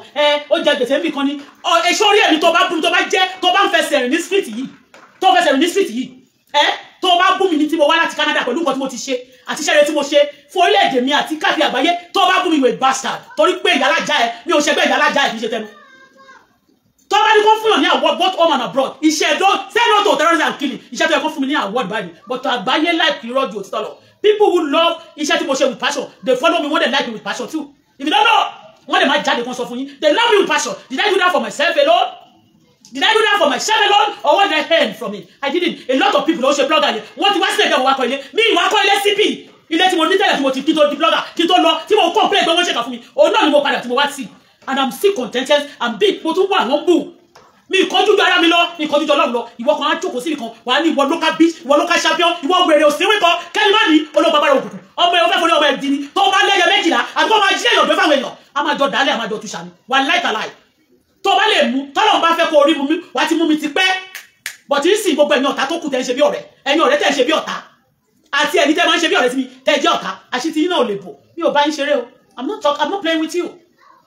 mo bọ́ ẹ̀ business mi ni wọ́n lè sọ pé òun àtọ́mọ ẹ̀ wọ́n máa jọ ń lọ bí mo ṣe fẹ́ live mi ni mi ò kàn fẹ́ kí gbogbo àwọn kòkòrò oríṣiríṣi àwọn ìdọ̀tí èèyàn kan máa fara kàn yẹn kan máa rí pé bóyá o jẹ́yàn mi ò fẹ́ torí pé two cannot work together except they are in agreement mi ò dẹ̀ kì í ṣe criminal tí máa bá criminal ṣeré. So if I come across some criminals and I have them in my family too, and we are not going well they are not going well with me. I don't shake no. No, when you notice me, I don't think about you. The moment me slow media. If I'm thinking about something, maniki talk back instead of me jotting it down, let me carry the speed and come and say, I don't have time for bullshit. If I'm not on media, I don't get crossed about you, I don't jealous about you. Timbari don't think me love and like see. Most of people only imagine mo hate. Otiye, boko we kwetin ba like eleni. See me ban to eje kò dá I will just let you know ó ti yé so ìyẹn bó ṣe jẹ́ lónìí ó ti yé so tó bá ń ṣe burúkú mi ò gbàdúrà kó máa ṣe lọ torí pé Ọlọ́run lè pẹ́ kó tó dé ṣùgbọ́n mo sọ fún ẹ Ọlọ́run máa ṣẹ̀san fún oníkálukú o tó bá mọ ọlọ́mọ bá yé ẹ̀jẹ̀ Ọlọ́run máa bá yé ọmọ ẹ̀jẹ̀ tó bá mọ ọkọlọ́kọ pa Ọlọ́run máa pa tiẹ̀ àbí tọkọ ọmọ ẹ àbí tó bá ń ṣe nǹkan burúkú fún yàn tó pé yóò rí ẹ Ọlọ́run rí ẹ o àṣegbé òsì láyé àṣepamọ́ ló wà fúngbà díẹ̀ ni ìyẹn bó ṣe jẹ́ o so Ìyábọ̀ Òjó ó ti bá ti wù mí jẹ́ already ṣùgbọ́n jẹ́ kó ṣe ẹ̀mí ìwù mi gbọ́dọ̀ ṣe DNA test very compulsory and again nǹkan tá a máa ń gbẹnu sí nìyẹn káyọ ọmọ ẹlòmíì ìdá tó ráwọ̀ òfẹ́ nǹkan tó ń ṣe fún family yẹn o àti ìyá Mohbad o even àtọmọ yẹn you know àti bàbá Mohbad especially do you understand ọ̀dọ̀ gbogbo wọn ló ti ṣe fún mi lẹ́ẹ̀kan tẹ́lẹ̀ pé ká má dá sí bàbá dẹ̀ dá sí gbà tí mo dá sí ọjọ́ tí wọ́n gbé kíní ẹ̀ tí mo sọ pé tó pa Mohbad náà tún gbé sókè náà tún bẹ̀ sí pariwo káàkiri ó ṣe pé mo fẹ́ máa wọ́ọ̀dì ẹni ẹ̀bọ̀ kò sẹ́ni tó máa gbà pé kí wọ́n pa ọmọ òun àbí kí wọ́n ba tòun jẹ́ kí wọ́n pa olórí ẹbí òun kó dá èmi ò fọwọ́ sí sẹ́ni tó kiri lèmi ń ṣe àwọn ambassador sẹ́ni tó kiri ní iṣẹ́ gidi ni mo gbà so èmi ò dẹ̀ kí n lọ síbi tí ò bá ti ní kíní bọ̀tẹ́ àwọn ìgbèkùn tó wà ń bí gbà yín a lè já yín kò nínú ìgbèkùn tẹ́lẹ̀ fẹ́ sọ wá sí ìgbèkùn tó bá ló fẹ́ sọ mí sí ìgbèkùn wá lọ ìgbèkùn fúnra rẹ̀ ni màá padà sọ ẹ́ sí okùn yín wà ńlẹ̀ tá a bá ju báyìí la free báyìí ó máa kó gbogbo yín papọ̀ báyìí ni ìgbèkùn tẹ́ bá fẹ́ fún mi ló máa jẹ́ ti ẹni tó bá fẹ́ ìgbèkùn fún mi èmi ò ní lọ ìgbèkùn ọmọ mi ò ní lọ ìgbèkùn ẹ̀yin olólùfẹ́ mi ẹni lọ sí ìgbèkùn láíláí lórúkọ Jésù ibi ò ní bá wa oríwọ̀ ò ní gbà bọ̀dẹ̀ be careful about people àwọn ènìyàn tí ó máa ń fojú jọ rẹ̀ tó sì jẹ́ ọ̀tá gidi ni wọ́n be careful about them àwọn èèyàn tó ò ṣẹ̀ tó rò tá máa ṣe gbogbo àwọn ọmọ yẹn ṣé àwọn ọmọ tó lò sí mi tí wọ́n fi ń bú mi jọ yẹn ṣé omi mi kọ́ ni wọ́n mú omi yẹn wá ṣe báyìí wá ṣe kọ́dúkọ́dú níjọ́ yẹn mo ti pèrò lánàá Ọlọ́run tí máa ṣe orúkọ inú mi ló wà wàláì obìnrin yẹn mo mọ̀ pé ló wà ní street yìí tí ò bá sómi bẹ́ẹ̀ lónìí àwọn èèyàn ti ṣe omi káàkiri tó lè lọ máa pọn mi bọ̀ kò ní bí wọ́n ṣe ń lọ síbẹ̀ tí wọ́n kọlẹ̀ kú pé afẹ́ pọn mi o understand ó dá ó fuyì fún ọ ní pé kọ́ máa kọ́ lẹ̀kùn kọ́ máa kọ́ gbé sílé afẹ́ pọn mi ẹ̀jẹ̀ fún wa lómi wọn ò tọrọ ẹ̀ Ọlọ́run ló wà fún tọ́lọ̀ bá dẹ̀ lòyàn fún nǹkan kékeré báyìí ní ìsí ìrẹ̀gún nǹkan táwọn èèyàn ṣe fún mi tó fi ń disturb mi ẹ̀ ló jẹ́ kí n máa wò ìmájì pé how can I be good to people and then they are tending àwọn tí ò wúlò fún wọn a máa control wọn tó pé wọ́n ní agbára ìkà wọ́n rò pé wọ́n ní àjẹkàn àbí mèrè kan àbí wọ́n mọ manipulation kan ṣe wọ́n máa ṣe bí olórí wọ́n máa ṣe bí bóòsì tálẹ́fẹ́ máa ṣe bóòsì fún tálẹ́fẹ́ máa da pa fún. mo wá sí nàìjíríà mi ò gbé mọ́tò wọn sọ pé mi ní bẹ́ẹ̀sì àbí mi ti nílò bẹ́ẹ̀tò tó ṣe kinní lọ mọ́tò tá a tún fi sílẹ̀ ní 8 years ago ni wọ́n ń lo ilé kọ́lọ̀ tó wà náà ló wà wọ́n á máa fẹ́ kán balẹ̀ oníjẹ́jẹ́ because you are jealous of me tó bá jealous mi tó dẹ̀ mí kò lè mú mọ́ra ó bẹ́tà kó lọ work transformer but tó bá fẹ́ work transformer just focus on your own and leave my house alone. woman yẹn mo notice ẹ̀ kò bá mi nígbà tí mo ní ṣọ́ọ̀bù síta gan tí mo ta pọ̀ mi kò bá mi ra nǹkan kan rí èmi dẹ̀ máa ń bá ra nǹkan gbà tó lóhun tẹ̀ díẹ̀ àwọn gbogbo tó bá lè ra máa bá ra go and take note of that. ìgbà tí mo ṣe omi sílẹ̀ náà wọ́n máa sọ fún ara wọn ládùúgbò ni ẹ má bá ra ọjà ó kàn ṣe omi fún wa ní sáà bẹ́ẹ̀ ń ṣe gbogbo lóyún lọ́wọ́ now wọ́n lọ pọn mi yẹn gbà wọ́n wá dá síwájú ọ̀dọ̀ mi wọ́n fi ṣe ìwájú ọ̀dọ̀ mi yàmàyàmà so that téèyàn bá fẹ́ tẹ̀bẹ̀ yẹn wọnú bí ọ̀dọ̀ shop a lè máa tẹ̀ máa rí claim àwọn ẹ̀rọ̀fọ̀ yẹn wọlé a lè máa ṣe you know they look for my trouble every day and some people are sitting down in their closet telling them to come and abuse me àwọn tí ò lè ṣe wọn lórí woman yóò ṣe ṣomi fún wọn ládùúgbò kò ṣe máa ṣí kéètì ẹlẹ níbẹ̀ mi ṣe é ṣílẹ̀ nígbà tí mo ṣe kó tó di pé mo ṣomi fún wọn kọ́ ní kan pọ̀ mi very wicked woman mi lẹ́fẹ̀ẹ́ máa ṣe bí olórí burúkú fún ẹ̀yà òye àwọn tẹ́fẹ́ máa ṣe yásàlẹ̀ fún yẹn gbà tó wà ládùúgbò yìí ṣe bẹ́ẹ̀ máa ń sọ fún mi ṣára fún ẹ o ṣára fún yàsán ṣára fún yà ilé ṣára fún ẹ pàtí gbogbo mọ́dẹ̀ ti kú fún ẹ tó ìwọ fẹ́ máa jẹ bóòsì ó ṣọ́ra ẹ o má lọ jẹ bóòsì torí ẹ̀ǹdì ní bóòsì máa kú ó sọ mí lẹ̀ ó focus attention your own ó ti kọ orúkọ yín sálàgbọ́n telling all the people tó bá ti you focus attention tó má máa gbọ́ ó lè gbé ní ẹjọ́ kí lóòrò kó ṣojú lé méjì ó lè máa dénú ilé tiẹ̀ kọ́ lọ́ máa kọ́ lọ́ máa ẹnjìnìá àwọn ọmọ tọ́ọ̀ kó máa sa ọmọ lọ́mọ ní tọ́ọ̀ ó ní kó máa lọ yọ ẹni lẹ́nu tó lè sẹ́ tó yọ̀ wọ́ lẹ́nu ẹnì kan ní ìsáàtì Ìkòròdú kọ́ gbogbo ibi ní tọ́ọ̀gì wọn gbogbo ibi ní kíní yẹn wà you have to cop them they are everywhere even in Lekki wọ́n wà bẹ́ẹ̀ wọ́n wà Lekki wọ́n wà everywhere inú ní pínlẹ̀ ní náà kò kọ́ area kò kọ́ ọ̀tà ìmọ̀wá kò sọ pé area báyìí ló yọ ọ́lẹ̀ wọ́n wà they are everywhere agbọ́gbà tá àti ìdẹ̀rẹ̀bẹ̀ tá àti ẹ̀ tí di sọ̀rọ̀sọ̀rọ̀ àti wá di sọ̀rọ̀sọ̀rọ̀ ń sìn a sọ̀rọ̀ ní àná yẹn lẹ́sẹ̀kẹsẹ̀ ní sí wọ́n dẹ̀ ni wọ́n ti ṣí pọ́ta dúpẹ́ fọ́lọ́run a dẹ̀ dúpẹ́ fún Professor Sanwó-Olú ẹni iṣẹ́ kú wọn nígbà ìyàwó yín ò ní sálọ ìyàwó Sanwó-Olú ọkọ yín náà ò ní sálọ kò ní dọ́kọlọ́kọ ẹ ṣe gan ni ọpọlọ please kí pọ̀lọ́ náà post evidence owó tó san fún tó fi gbogbo evidence àti eré tí Mohbad ṣe ní ìlú bẹ̀yẹn ẹ ti gbọ́ torí mo gbọ́ náà ọmọ tó wà níta lé mi yẹn tó jẹ́ pé ọkọ ẹ̀ ó gbọ́ ọmọdé ti fẹ́ parí story ọkọ ọmọ yẹn ẹ mọ̀ gbogbo àwọn hooligans gbogbo àwọn ọmọ tó ṣe cultism yẹn tó bá ti kó níbi ilé ọtí yẹn náà ọ̀dọ́ tiẹ̀ náà wọ́n máa wá ọkọ tiẹ̀ náà is part of it and nǹkan tí mo tún notice ni pé ẹ jẹ́ n sọ story fún yín nípa bó ṣe ẹni tó pa bàbá mú mi tí mo sọ pé ó lọ South Africa tó lù pa yẹn wọ́n ní ṣé àmọ́ amárúwá láti sọ̀lọ̀ pé wọ́n payọ̀ ní sọ̀lọ̀ ńgbà tó ń pè ní àtẹwọ́lógún ṣé wá rí gẹ́ẹ̀ tó wà níta yìí ṣé rí gẹ́ẹ̀ tó wà níta bí mo ti ń pariwo ńgbà yẹn pé márúwá kan láti sọ̀lọ̀ ní olówó pa òní olómà tó sá lọ South Africa gbàtọ̀ ló pààyàn olówó wá di ọ̀rẹ́ tó wá bá bàbá mi ṣiṣẹ́ tó wá tọrọ fún assistant lé wa eventually ní ọ̀nì fọ́ọ̀nù lọ padà wá pa wọn padà wá bẹ́ẹ̀ láti pè mí ṣé mo pọ́ ọmọ tó wà níta ṣé mo pẹ́ ọmọ ní márúwá lọkọ̀ yẹn wà ọmọ tó wà níta ló wà ní ṣọ́ọ̀bù lé mi tẹ́ mọ̀ pé gbogbo tó ń ṣe they are doing it purposely and deliberately márúwá ni ọkọ̀ yẹn wà wọ́n ti sáà kò dẹ̀ ju èyí ẹ̀ tí bàbá ọmọ mi kú tí mo ṣáà ń tẹnumọ́ tí bẹ́ẹ̀ tẹnumọ́ ẹ̀ lòun náà kàn wá sọ́dọ̀ oní ẹ̀ tó wà ní tó ń gbénu duplex ní gbogbo wọn pátá wọn organize fún mi ni wọn organize gbogbo wọn fún mi ni to be a trouble láti ṣe iṣẹ́ yẹn yes they organize them for me ọmọ tó wà níta yẹn tó ní tó ń lo ṣọ́ọ̀bù yẹn tó fi ń ba ṣọ́ọ̀bù yẹn jẹ́ tí lady tí wọ́n pè mí ní òmórúkọ ẹ̀ ẹ̀sán náà máa ń gbórúkọ ẹ̀ tọ́lọ́ dẹ̀ máa sẹ̀sán fún torí ní ọdún iná bẹ́ẹ̀ ni sọ fún ẹ pé ó lè mí bọ̀ kankan ìwé ìfihàn ní orí ogún ẹsẹ̀ kejìlá ó lè mí yóò sọ fún oníkàlùkù ẹbí iṣẹ́ rẹ̀ ní ọdún yìí gbogbo ohun tí ẹ̀sán ṣe ní àdúgbò ìyàwó ẹ̀sán yẹn Ọlọ́run á sọ fún tó ṣe lórí mi àti lójúkọlójú tí mo rí tí ó ẹnjìníà àwọn ọmọ tẹ́mi ti fún lọ́wọ́ nígbà tí mo dé tó ní kán máa sọ òkú sínú lẹ́yìn tó lè ti sọ fún mi kó tó di pé mo dé sí Nàìjíríà mo tó ní nọ́mbà mi lọ́wọ́ ó ní Canada náà dàbà mí náà tó máa sọ fún gbà tí máa fẹ́ sọ owó ráìsì máa bí mo fẹ́ fún wọn lẹ́yìn á ní kí wọ́n fún wọn tún ládùúgbò yìí ọmọ tí mo tó wà níwájú lẹ́yìn ó rìn wá sọ́dọ̀ ẹ̀ báyìí ni láàárọ̀ kí n lè rí pé òun lòun ti lẹ́yìn ẹ̀yin wo ló ti tó bá ti lẹ́yìn ò ṣe fún ní ṣọ́ọ̀bù lára ẹ̀ tó yọ níbi tó ti ń ta òṣèwò ṣe ò ṣe fún ní kan bẹ́ẹ̀ kó kan kó pa ṣọ́ọ̀bù ẹ̀ tó ṣọ́ọ̀bù tó yẹ kó pa ẹ̀ kó tó kan tẹ́ pa kan kẹ́kẹ́ fún kó wà níwájú ọ̀bẹ ìka èèyàn. nígbà yẹn náà ọ̀rọ̀ tó bá máa bá ẹ sọ báyìí wá ti máa rí ìlara nínú ọ̀rọ̀ ẹ̀ tó máa sọ fún ẹ Lẹ́kì òun náà ní nǹkan ní Lẹ́kì tẹ́ bá ti lè sọ báyìí bóyá o ní kọ̀ọ̀kan lọ́nà Lẹ́kì á sọ ni wọn ò ní kọ̀ọ̀kan lọ́nà Lẹ́kì o gbogbo ẹ̀yìn tó bá ti wá sádùúgbò tó bá da ẹ bá máa fi ẹrù pé ẹ bá máa yọwọ́ dànù bí jìgá ìwọ tó bá fẹ́ ta sí mi rọ́fìlì ìwọ ló máa lọ fún mi ọ̀run máa yọ ẹ́ dànù sí bí jìgá ni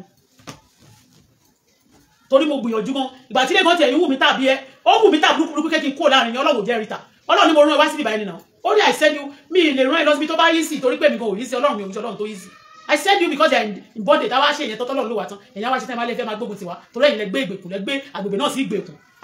ẹ máa gbé àgbègbè sí ìgbèkùn ẹ máa gbé àwọn èèyàn sí ìgbèkùn and you are not responsible you are not feeling there ẹ̀yin lẹ máa bá yé wọn jẹ́ ẹ̀ máa fa gbọ́pọ̀ ọmọ títí ní ṣéègè tẹ́ bá gbọ́ máa dáàbòrò bá ṣéègè fún yín dáàbòrò bá ṣéègè ní fún yín ọmọ yẹn bè lọ́wọ́ ẹ̀ márùwá lọ́kọ̀ ẹ̀ wà márùwá tó pa èèyàn tó sá lọ South Africa tó wá béèrè táwọn ò mọ gbogbo history ẹ̀ tó wá béèrè fún assistant lọ́dọ̀ bàbá Bùkọ́lá àti lọ́dọ̀ nígbà yẹn náà tá a gbà sílé òun ló padà wá di pa bàbá Bùkọ́lá tó wá padà pa á ní on the first ọmọ yẹn márùwá lọ́kọ̀ ẹ̀ wà òun ni wọ́n ṣe they are all in wọ́n wà nínú mission ni wẹ̀rẹ̀ kan wá lajú alẹ́ òun wà ládùúgbò tó kọ́lé tiẹ̀ tó rà lẹ̀ tí mi kọ́lé sórí ilẹ̀ wà á mọ̀ lọ fẹ́ máa engineer àwọn èèyàn tì mí ó ya wèrè mọ́ tilẹ̀ ní ẹ̀tẹ́ ọba tẹ́ bẹ́ẹ̀ mo sọ àti tí bá gbé ẹ sórí mídíà mi lọ́jọ́ mẹ́ta àbùkù máa kàn ẹ́ tí bá gbé ẹ sọ́wọ́ lọ́hùn fún ọjọ́ mẹ́ta ayé ẹ̀ máa bàjẹ́ wọ́n tẹ́ bá tó bá ti ṣe ní ìkọ̀bùkọ̀ ọ̀run máa expose ẹ̀ ọjọ́ ló fẹ́ jí ọmọ gbé ní street ìjọ náà tó gbé ọmọ lọ́mọ tó ń fọwọ́ dí gàgá ẹ̀ ọmọ ìbùyẹn ó ní ìjà ìsàlẹ̀ wọn ẹ̀yin ẹ̀ tí mọ ẹni sì ẹ máa lẹ́nìkan fẹ́ pa mí ta ló fẹ́ wọ́n ò lè pa mí kí ni mo mú pa síbi ìpànìyàn ẹ̀yin tẹ́ pààyàn tẹ́ ń bá yẹ bẹ́ẹ̀ lọ́nà ti panu yín kọ́kọ́ pa àwọn yẹn náà kó tó máa pa tí ó pa èèyàn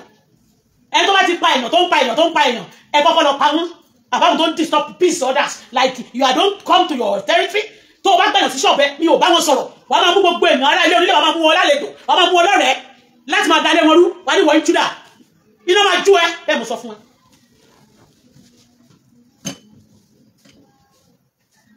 ọmọ tó kú mi dáre tó ń sọ So kò bá jẹ́ lókù kí ni yẹn bá ọmọ mi lórí. My daughter was forced to come and be said. But what did my mommy did to you? My mom mi bẹ̀rẹ̀ sí ó lọ sí àṣẹ pé kí ni mọ́mí mi ṣe ó ṣe bàbá kí ni mọ́mí mi ṣe fún yín.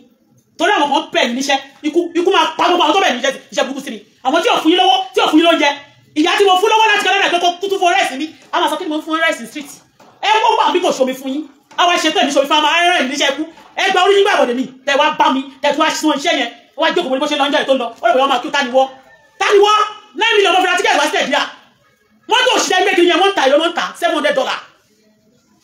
Ìyẹn ló máa ń sẹ́gbẹ́ gbé mọ́tò. Mo fi 9 million wọ mọ́tò wá sí ẹ̀díà. Ìwọ wá ń sọ fún mi kọ́ lórí burúkú ni wọ́. Mo gba Ọlọ́run ẹsẹ̀ pé mi nínú ìwé Canada. Mo lọ Canada mo padà sí city Canada. Ó wá sọ fún mi pé mi ìjámọ̀ kankan. Wo má jẹ̀jẹ̀ olórí burúkú Canada dá ju olówó Nàìjíríà mi lọ. Bẹ́ẹ̀ mo sọ fún yín. Olórí burúkú wèrè Canada ó dá ju ẹ̀sọ̀mọ̀rí Nàìjíríà mi lọ. I am telling you.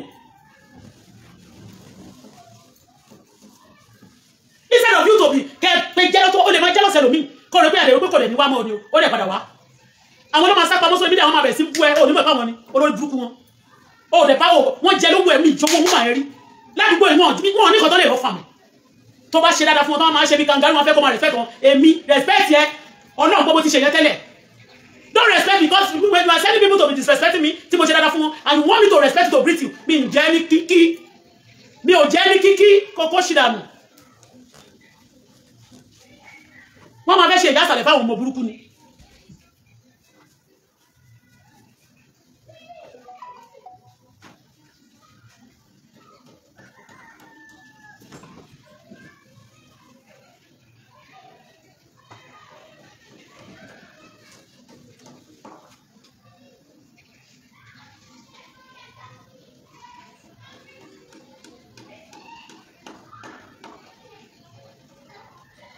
Àwọn ọmọ yẹn níjẹ́ yẹn ó pọ́sì kọ́ máa misbehave tí wọ́n bá kú ti sọ fún wọn pé ẹ lọ ṣe báyìí fún wọn.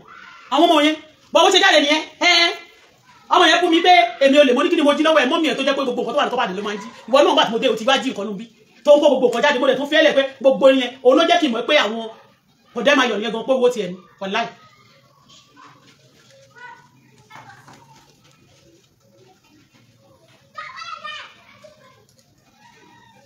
ní tó lè wọ̀ tó pàdé kò sẹ́ tó lè wọ̀ bẹ̀ á jáde báyìí tó máa ṣe bí kíní á máa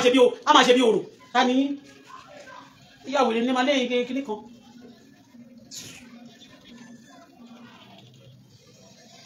Àwọn èèyàn ó possible fún wọn má ṣiṣẹ́ ó possible because àwọn ni wọ́n ti ní vision tó ń rán wá tẹ́lẹ̀ wọ́n máa sẹ́ bó ṣe bá lé àwọn èèyàn èmi tí mi ò sí nàìjẹ́ bí mo ṣe lé àwọn èèyàn nìyẹn máa jẹ́ kó máa bá nǹkan mi jẹ́ ilé ti tiẹ̀ wọn ọ̀dẹ̀ bá jẹ́ ṣe máa ṣe tẹ́ máa lájẹ́ ló ń ṣe wọ́n ìwọ́ la jẹ́ kó máa popó sí affairs others kó kúrò nínú ilé tiẹ̀ kó máa rìn kiri bí olórí burúkú. Nígbà tá a lè wà ní Canada máa ọmọ tó náà wà ní Canada mo mọ̀ sí Canada ìlú ọlọ́pàá family ẹ̀ kan wà ní UK ọmọ tó náà wà ní Canada mo ní àlọ́ àdẹ̀jẹ̀ kan rí ìwé wa o that's good òun náà wà Canada mo ní tẹ́ bá Canada ẹ̀ jẹ́ àmọ́ wọn kàn dédé yanra wọn tiẹ̀ ní bí orogún àti pé bóyá mo bá yín tán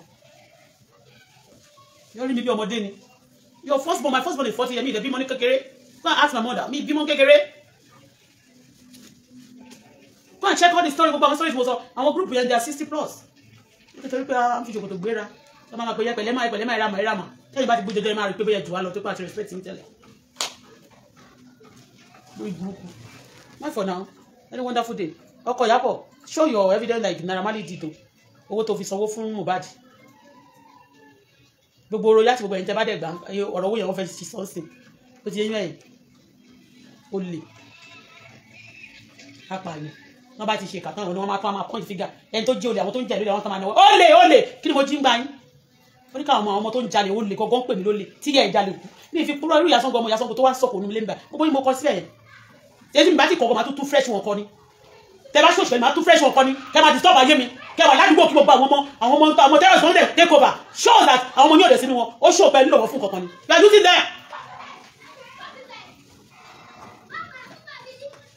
you are using them ọmọ kankan rẹ sọ pé mo rán pé kò lọ bẹ́ẹ̀ ní bọ̀jà kò lọ ṣe kankan God forbid ìyá yẹn ó rajà lọ́wọ́ mi kò sanwó tó fi kún wọn sọ̀rọ̀ èèyàn ní burúkú ẹ̀ṣẹ̀ I know that side tó bá ń pèrè lọ́wọ́ mi mọ́ everybody mọ̀ bí mi ṣe máa ń fún àwọn èèyàn lówó níbi báyìí máa fún wọn nìkan a máa sọ pé that but before ni kí ni ẹ̀yin tẹ̀ ṣe máa wòran tẹ́ máa tó máa sun yín ẹ máa wòran máa sun yín tó bá ní kó má rí bẹ́ẹ̀ kò ní ó fẹ́ kú nìyẹn ẹ máa wòran máa sun yín kò dẹ̀ ṣe fún burúkú ẹ tó bá ní kó má dà fún mi lójú wa dà fún mi lẹ́yìn ẹ kò dẹ̀ bàjẹ́ fún mi torí ayé ti ń gan òkú ẹ̀ kúrò níbi ìkànnà ṣẹ́ ti kọ́lé ńgbà tẹ́mi náà kó Nàìjíríà ni kí lẹ ti rà kí lẹ ṣe kí ẹ kàn sọ fún àkọ́tẹ́ ti dà ńgbà tí mo èmi náà kó mi ni tó máa sọ pé ẹnìkan wálé mo wà ní school mo lọ Canada mo lọ gba ìwé Canada mo padà wálé ọmọ mi wà university nínú Canada ọmọ ilé ìlọ wà university Canada ọmọ mi a rí ẹni tí ò tó lọ́jọ́ orí akúlẹ̀ akí akẹ́ríbá fún ọmọ yín tí ò jẹ́ nǹkan àtẹ̀yìn fúnra nígbà ìjẹ́ nǹkan ọmọ yín ní ìgbéraga ayé yín ò ní da èmi tọ́lọ̀ ń bá mi tọ́jú ọmọ èmi tọ́lọ̀ ń fẹ́ ó dé fi rẹ̀ sínú ọmọ mi ní ó dẹ̀ fi rẹ̀ sínú mi ẹ̀yin tẹ́ ẹ̀ ní kọ̀kọ́ tẹ́ máa fún mi mò ń ṣe dáadáa fún yín ẹ̀yin tẹ́ ẹ̀ ní kọ̀kọ́ tẹ́ fẹ́ fẹ́ yàn tó jẹ́ pé ṣọ́ọ̀tì òyìnbó ẹ̀wú sẹ́ẹ̀sì ìjọba gan ẹ̀yin máa ṣàkọlẹ̀ máa ṣe lórí burúkú. Tell me what you have to offer me. You don't have anything to offer me. You have trouble to offer me. I give you trouble too. I curse your yàrá yà. Bye for now. Ti jẹ̀díjẹ̀dí gbogbo ẹ̀yin ti jẹ̀dí tí ò lè jẹ́ kẹ́ jókòó dáadáa. Gbogbo ẹ̀yin ti jẹ̀díjẹ̀dí tí wo yín náà pa èdè. Gbogbo ẹ̀yin tẹ́ ẹ̀ gẹ́ẹ̀tì ara yín bọ́lá tọwọ́ jẹ̀díjẹ̀dí. Gbogbo ẹ̀yin tí jẹ̀dí ti pa nǹkan ọmọkùnrin yín. Oògùn tẹ́ máa lò ó wà available jẹ̀díjẹ̀dí. Bákan náà oògùn diabetes fáwọn tó bá ní diabetes. Ṣàwọ́gùn diabetes èyí people were rushing it. Àwọn yóò kó wìtìwìtì kó dilẹ̀ rárá. Kó dilẹ̀ àtọ́làtọ̀. Ìṣẹ́jú là ń kó wọlé torí pé kí ni ó ń gbòfù gan ó ṣiṣẹ́. Ẹ wo òun náà ni mo páàkì sí ìgbà yìí olólélẹ̀ tí mo páàkì yìí mo fẹ́ lọ sẹ́ẹ̀jẹ̀ ni mo ṣe máa ń sẹ́ẹ̀jẹ̀ nìyẹn. Oògùn diabetes ojú àpá ẹ̀yin tẹ́ bá lárúgbó létí diabetes yọ lẹ́nu àbí wọ́n tẹ̀ tí darúgbó diabetes ṣe wọ́n ẹni kan wá try àgùnbù diabetes àjẹbí iná bákan náà èyí tẹ́ bá ní ìdàgùnbù máa ń power ìyẹn náà wà tó máa jẹ́ kẹ́ lè ṣe kí ni kẹ́ lè gbádùn ara yín dáadáa kẹ́ lè ṣe dáadáa tó máa jẹ́ kẹ́ last long lórí obìnrin tí kò ní sí pé bọ̀dá ṣe ṣúkẹ́ṣúkẹ́ kò dìde tí ò ní sí ẹ̀ níbẹ̀ bákan náà ti high blood pressure ìyẹn náà wà èyí tẹ́ bá ti fẹ́ ẹ pé lè díkè Ìfẹ́olúwaṣọ bàbá yìí sẹ̀gẹ̀ ẹ̀dí kọ́ńtù bàbá yìí sẹ̀gẹ̀ síbi adẹ́dẹ́bẹ̀ láyọ̀ àti àlàáfíà bákan náà gbogbo èyí tẹ́ bá fẹ́ raṣọ èyí tẹ́ bá wà ní Canada tẹ́ bá fẹ́ wọ́ọ̀kì wá sí ṣọ́ọ̀bù mi ẹ máa bọ̀ wá sí 76 Whiteworth Street Amity downtown tẹ́ bá gẹ́ẹ̀tì àdírẹ́sì bẹ́ẹ̀ ẹ lè gọ́ọ̀gù ẹ̀ Lady K African Store tẹ́ bá gọ́ọ̀gù ẹ̀ ó máa fún yín ní location ló máa gbé wá Google ti gbé ó wà ní Google so ẹ Google ẹ Lady K African Store ó máa gbé yín wá sí ṣọ́ọ̀bù mi bákan náà èyí tẹ́ bá fẹ́ ra àwọn lọ́fíńdà lóríṣiríṣi gbogbo àwọn lọ́fíńdà tá à ń lò ní church ìbájẹ́ ní kérúbù ìbájẹ́ ní sẹ̀lẹ̀ ẹlòmíì gan kò ń ṣọmọ sẹ̀lẹ̀ kò ń ṣọmọ kérúbù gbogbo àwọn lọ́fíńdà tá à ń lò ìlò lo àwọn mùsùlùmí gan lò wọ́n fi ṣiṣẹ́ so èyí tẹ́ bá nídìí àwọn lọ́fíńdà lóríṣiríṣi tó bá dẹ̀ yẹ pé àwọn tó ti ṣiṣẹ́ sílẹ̀ bá fẹ́ ó wà èyí tẹ́ bá dẹ̀ fẹ́ àwọn nǹkan tẹ́ lè fi ṣọpẹ́ ní ṣọ́ọ̀ṣì bíi fọ́tò Jésù agogo gbàlà spiritual store wa is available is inside there so èyí tẹ́ bá fẹ́ ra àwọn nǹkan tẹ́ lè fi ṣọpẹ́ ní church bóyá pef lẹ́fẹ́ fi ṣọpẹ́ bóyá frame ìyẹn fọ́tò Jésù fọ́tò olíbèrè àti bẹ́ẹ̀ bẹ́ẹ̀ lọ gbogbo ẹ̀ ló wà agogo gbàlà ó wà is a matter of time náà máa ní àwọn aṣọ pẹpẹ máa láwọn sùtánà yìí tẹ́ bá fẹ́ ra sùtánà gbogbo ẹ̀ náà ni mo sì máa ní díẹ̀díẹ̀ ní ṣùgbọ́n àwọn tó wà available tẹ́ lè ránṣẹ́ òun ni mo sọ fún yín yẹn ẹ̀yin tẹ́ bá dẹ̀ fẹ́ ra àwọn nǹkan tẹ́ lè lò fún àjò ṣẹ́rí ilé ayé yìí ó lágbára ó lẹ́tìkẹ̀ ayé tàwa yìí ó ní agbára ó lẹ́tìkẹ̀ ẹni tó bá wá fi rẹ̀ sílẹ̀ tó Ọ̀yọ́ ló wà ẹni tó bá dẹ̀ bójútó rẹ̀ òun ló mọ̀ kò sí béèyàn ṣe fa rẹ̀ tí ò ní jẹ́ yìí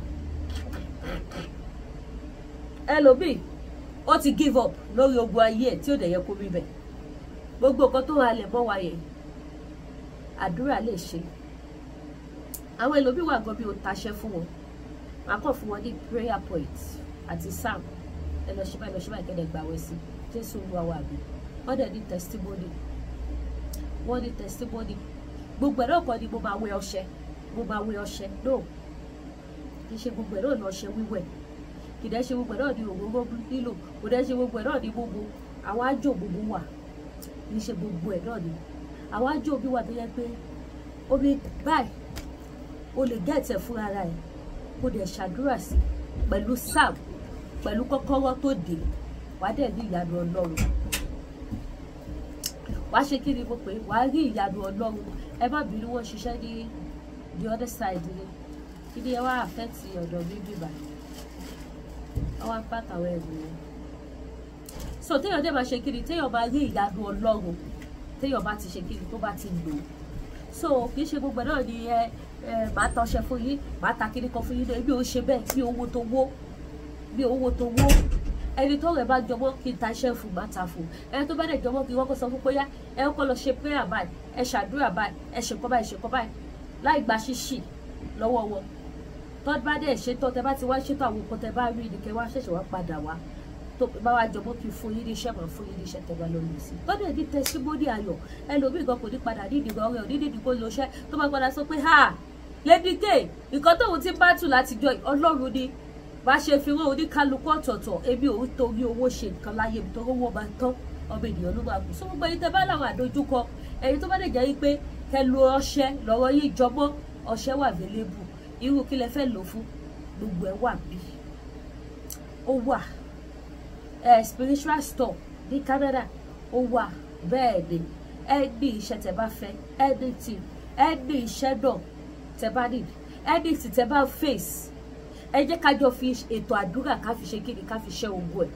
ọ̀dọ̀ tó dì máa là ìyanu á ṣẹlẹ̀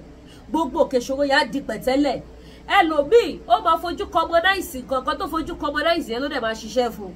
bẹ́ẹ̀ ni èmi tí wọ́n tó sọ fún mi pé Lady K tó bá sọ fún mi pé kíni máa ṣiṣẹ́ mo kàn try ẹ̀ wò ni o mo bẹ́ ṣe ní pé ṣé mo ní gbàgbọ́ tí mo ní yẹn gbàgbọ́ mi dẹ̀ rọ̀ mọ́ I think that is it so mélòó la fẹ́ ka mélòó testimony so gbogbo ẹ̀yin tẹ́ bá ní the anything spiritual items anything tẹ́ bá need láti lò fún spiritual tell you wípé yes ẹ need ètò àdúrà láti lò ó wà available ní 76 Wentworth Street Hamilton downtown ẹ̀yin tẹ́ bá fẹ́ wọ́ọ̀kì wá bisimilayi ẹ wọ́ọ̀kì wá kò sí wàhálà kò sí bójúbójú bẹ́ẹ̀ kò sí nǹkan òkùnkùn níbẹ̀ kò sí kan má jẹ agbọ́n má jẹ àyè kò sí nínú ọ̀rọ̀ Lady K Ìfẹ́olúwaṣọ so bó ṣe jẹ́ nìyẹn tó bá lè jẹ́ pé àwọn wíìgì náà lẹ fẹ́ ó pọ̀ ó yapa lóríṣiríṣi àwọn woman hair lóríṣiríṣi wà àwọn braid lóríṣiríṣi wà àwọn Ghana weaving lóríṣiríṣi gbogbo ẹ̀ ni mo ní tó bá lè jẹ́ àwọn set of jewelries gbogbo ẹ̀ ló wà tó bá lè jẹ́ àwọn pọ́ọ̀sì náà ó wà èyí tẹ́ bá ti fẹ́ ẹ pè Lady K ẹ̀yin tẹ́ bá lórí ọ̀fẹ́ àti àǹfààní àti wá sọ́dọ̀ mi ẹ pè mí kájọ ṣe fídíò call má bá yín send ọjà yín má bá yín send ọjà yín tó bá lè jẹ́ pé àwọn aṣọ ọkùnrin náà lẹ fẹ́ àwọn aṣọ ọkùnrin ti dé lóríṣiríṣi àwọn àdìrẹ àwọn beautiful àdìrẹ tàwọn ọkùnrin máa ń display gbogbo ẹ̀ bóyá ọ̀la ṣá display ni wọ́n ṣá máa wá time máa fi ṣe fídíò fún display máa display náà ọjà so that ẹ lè rí wọn so bó ṣe jẹ́ nìyẹn ẹ má gbàgbé láti bá mi subscribe sí YouTube channel mi kẹ́dẹ̀ turn notification bell ilẹ̀ Yorùbá gbé wà kò ní gbé ọ̀dàlẹ̀ láìṣe ìdùbàlẹ̀ àjọ rí ire àti àánú gbà ògo wa àjọ búyọ ìbànújẹ́ kéré ó tóbi kò ní wọlé tọ̀ wá o ẹ ṣé gan ire o.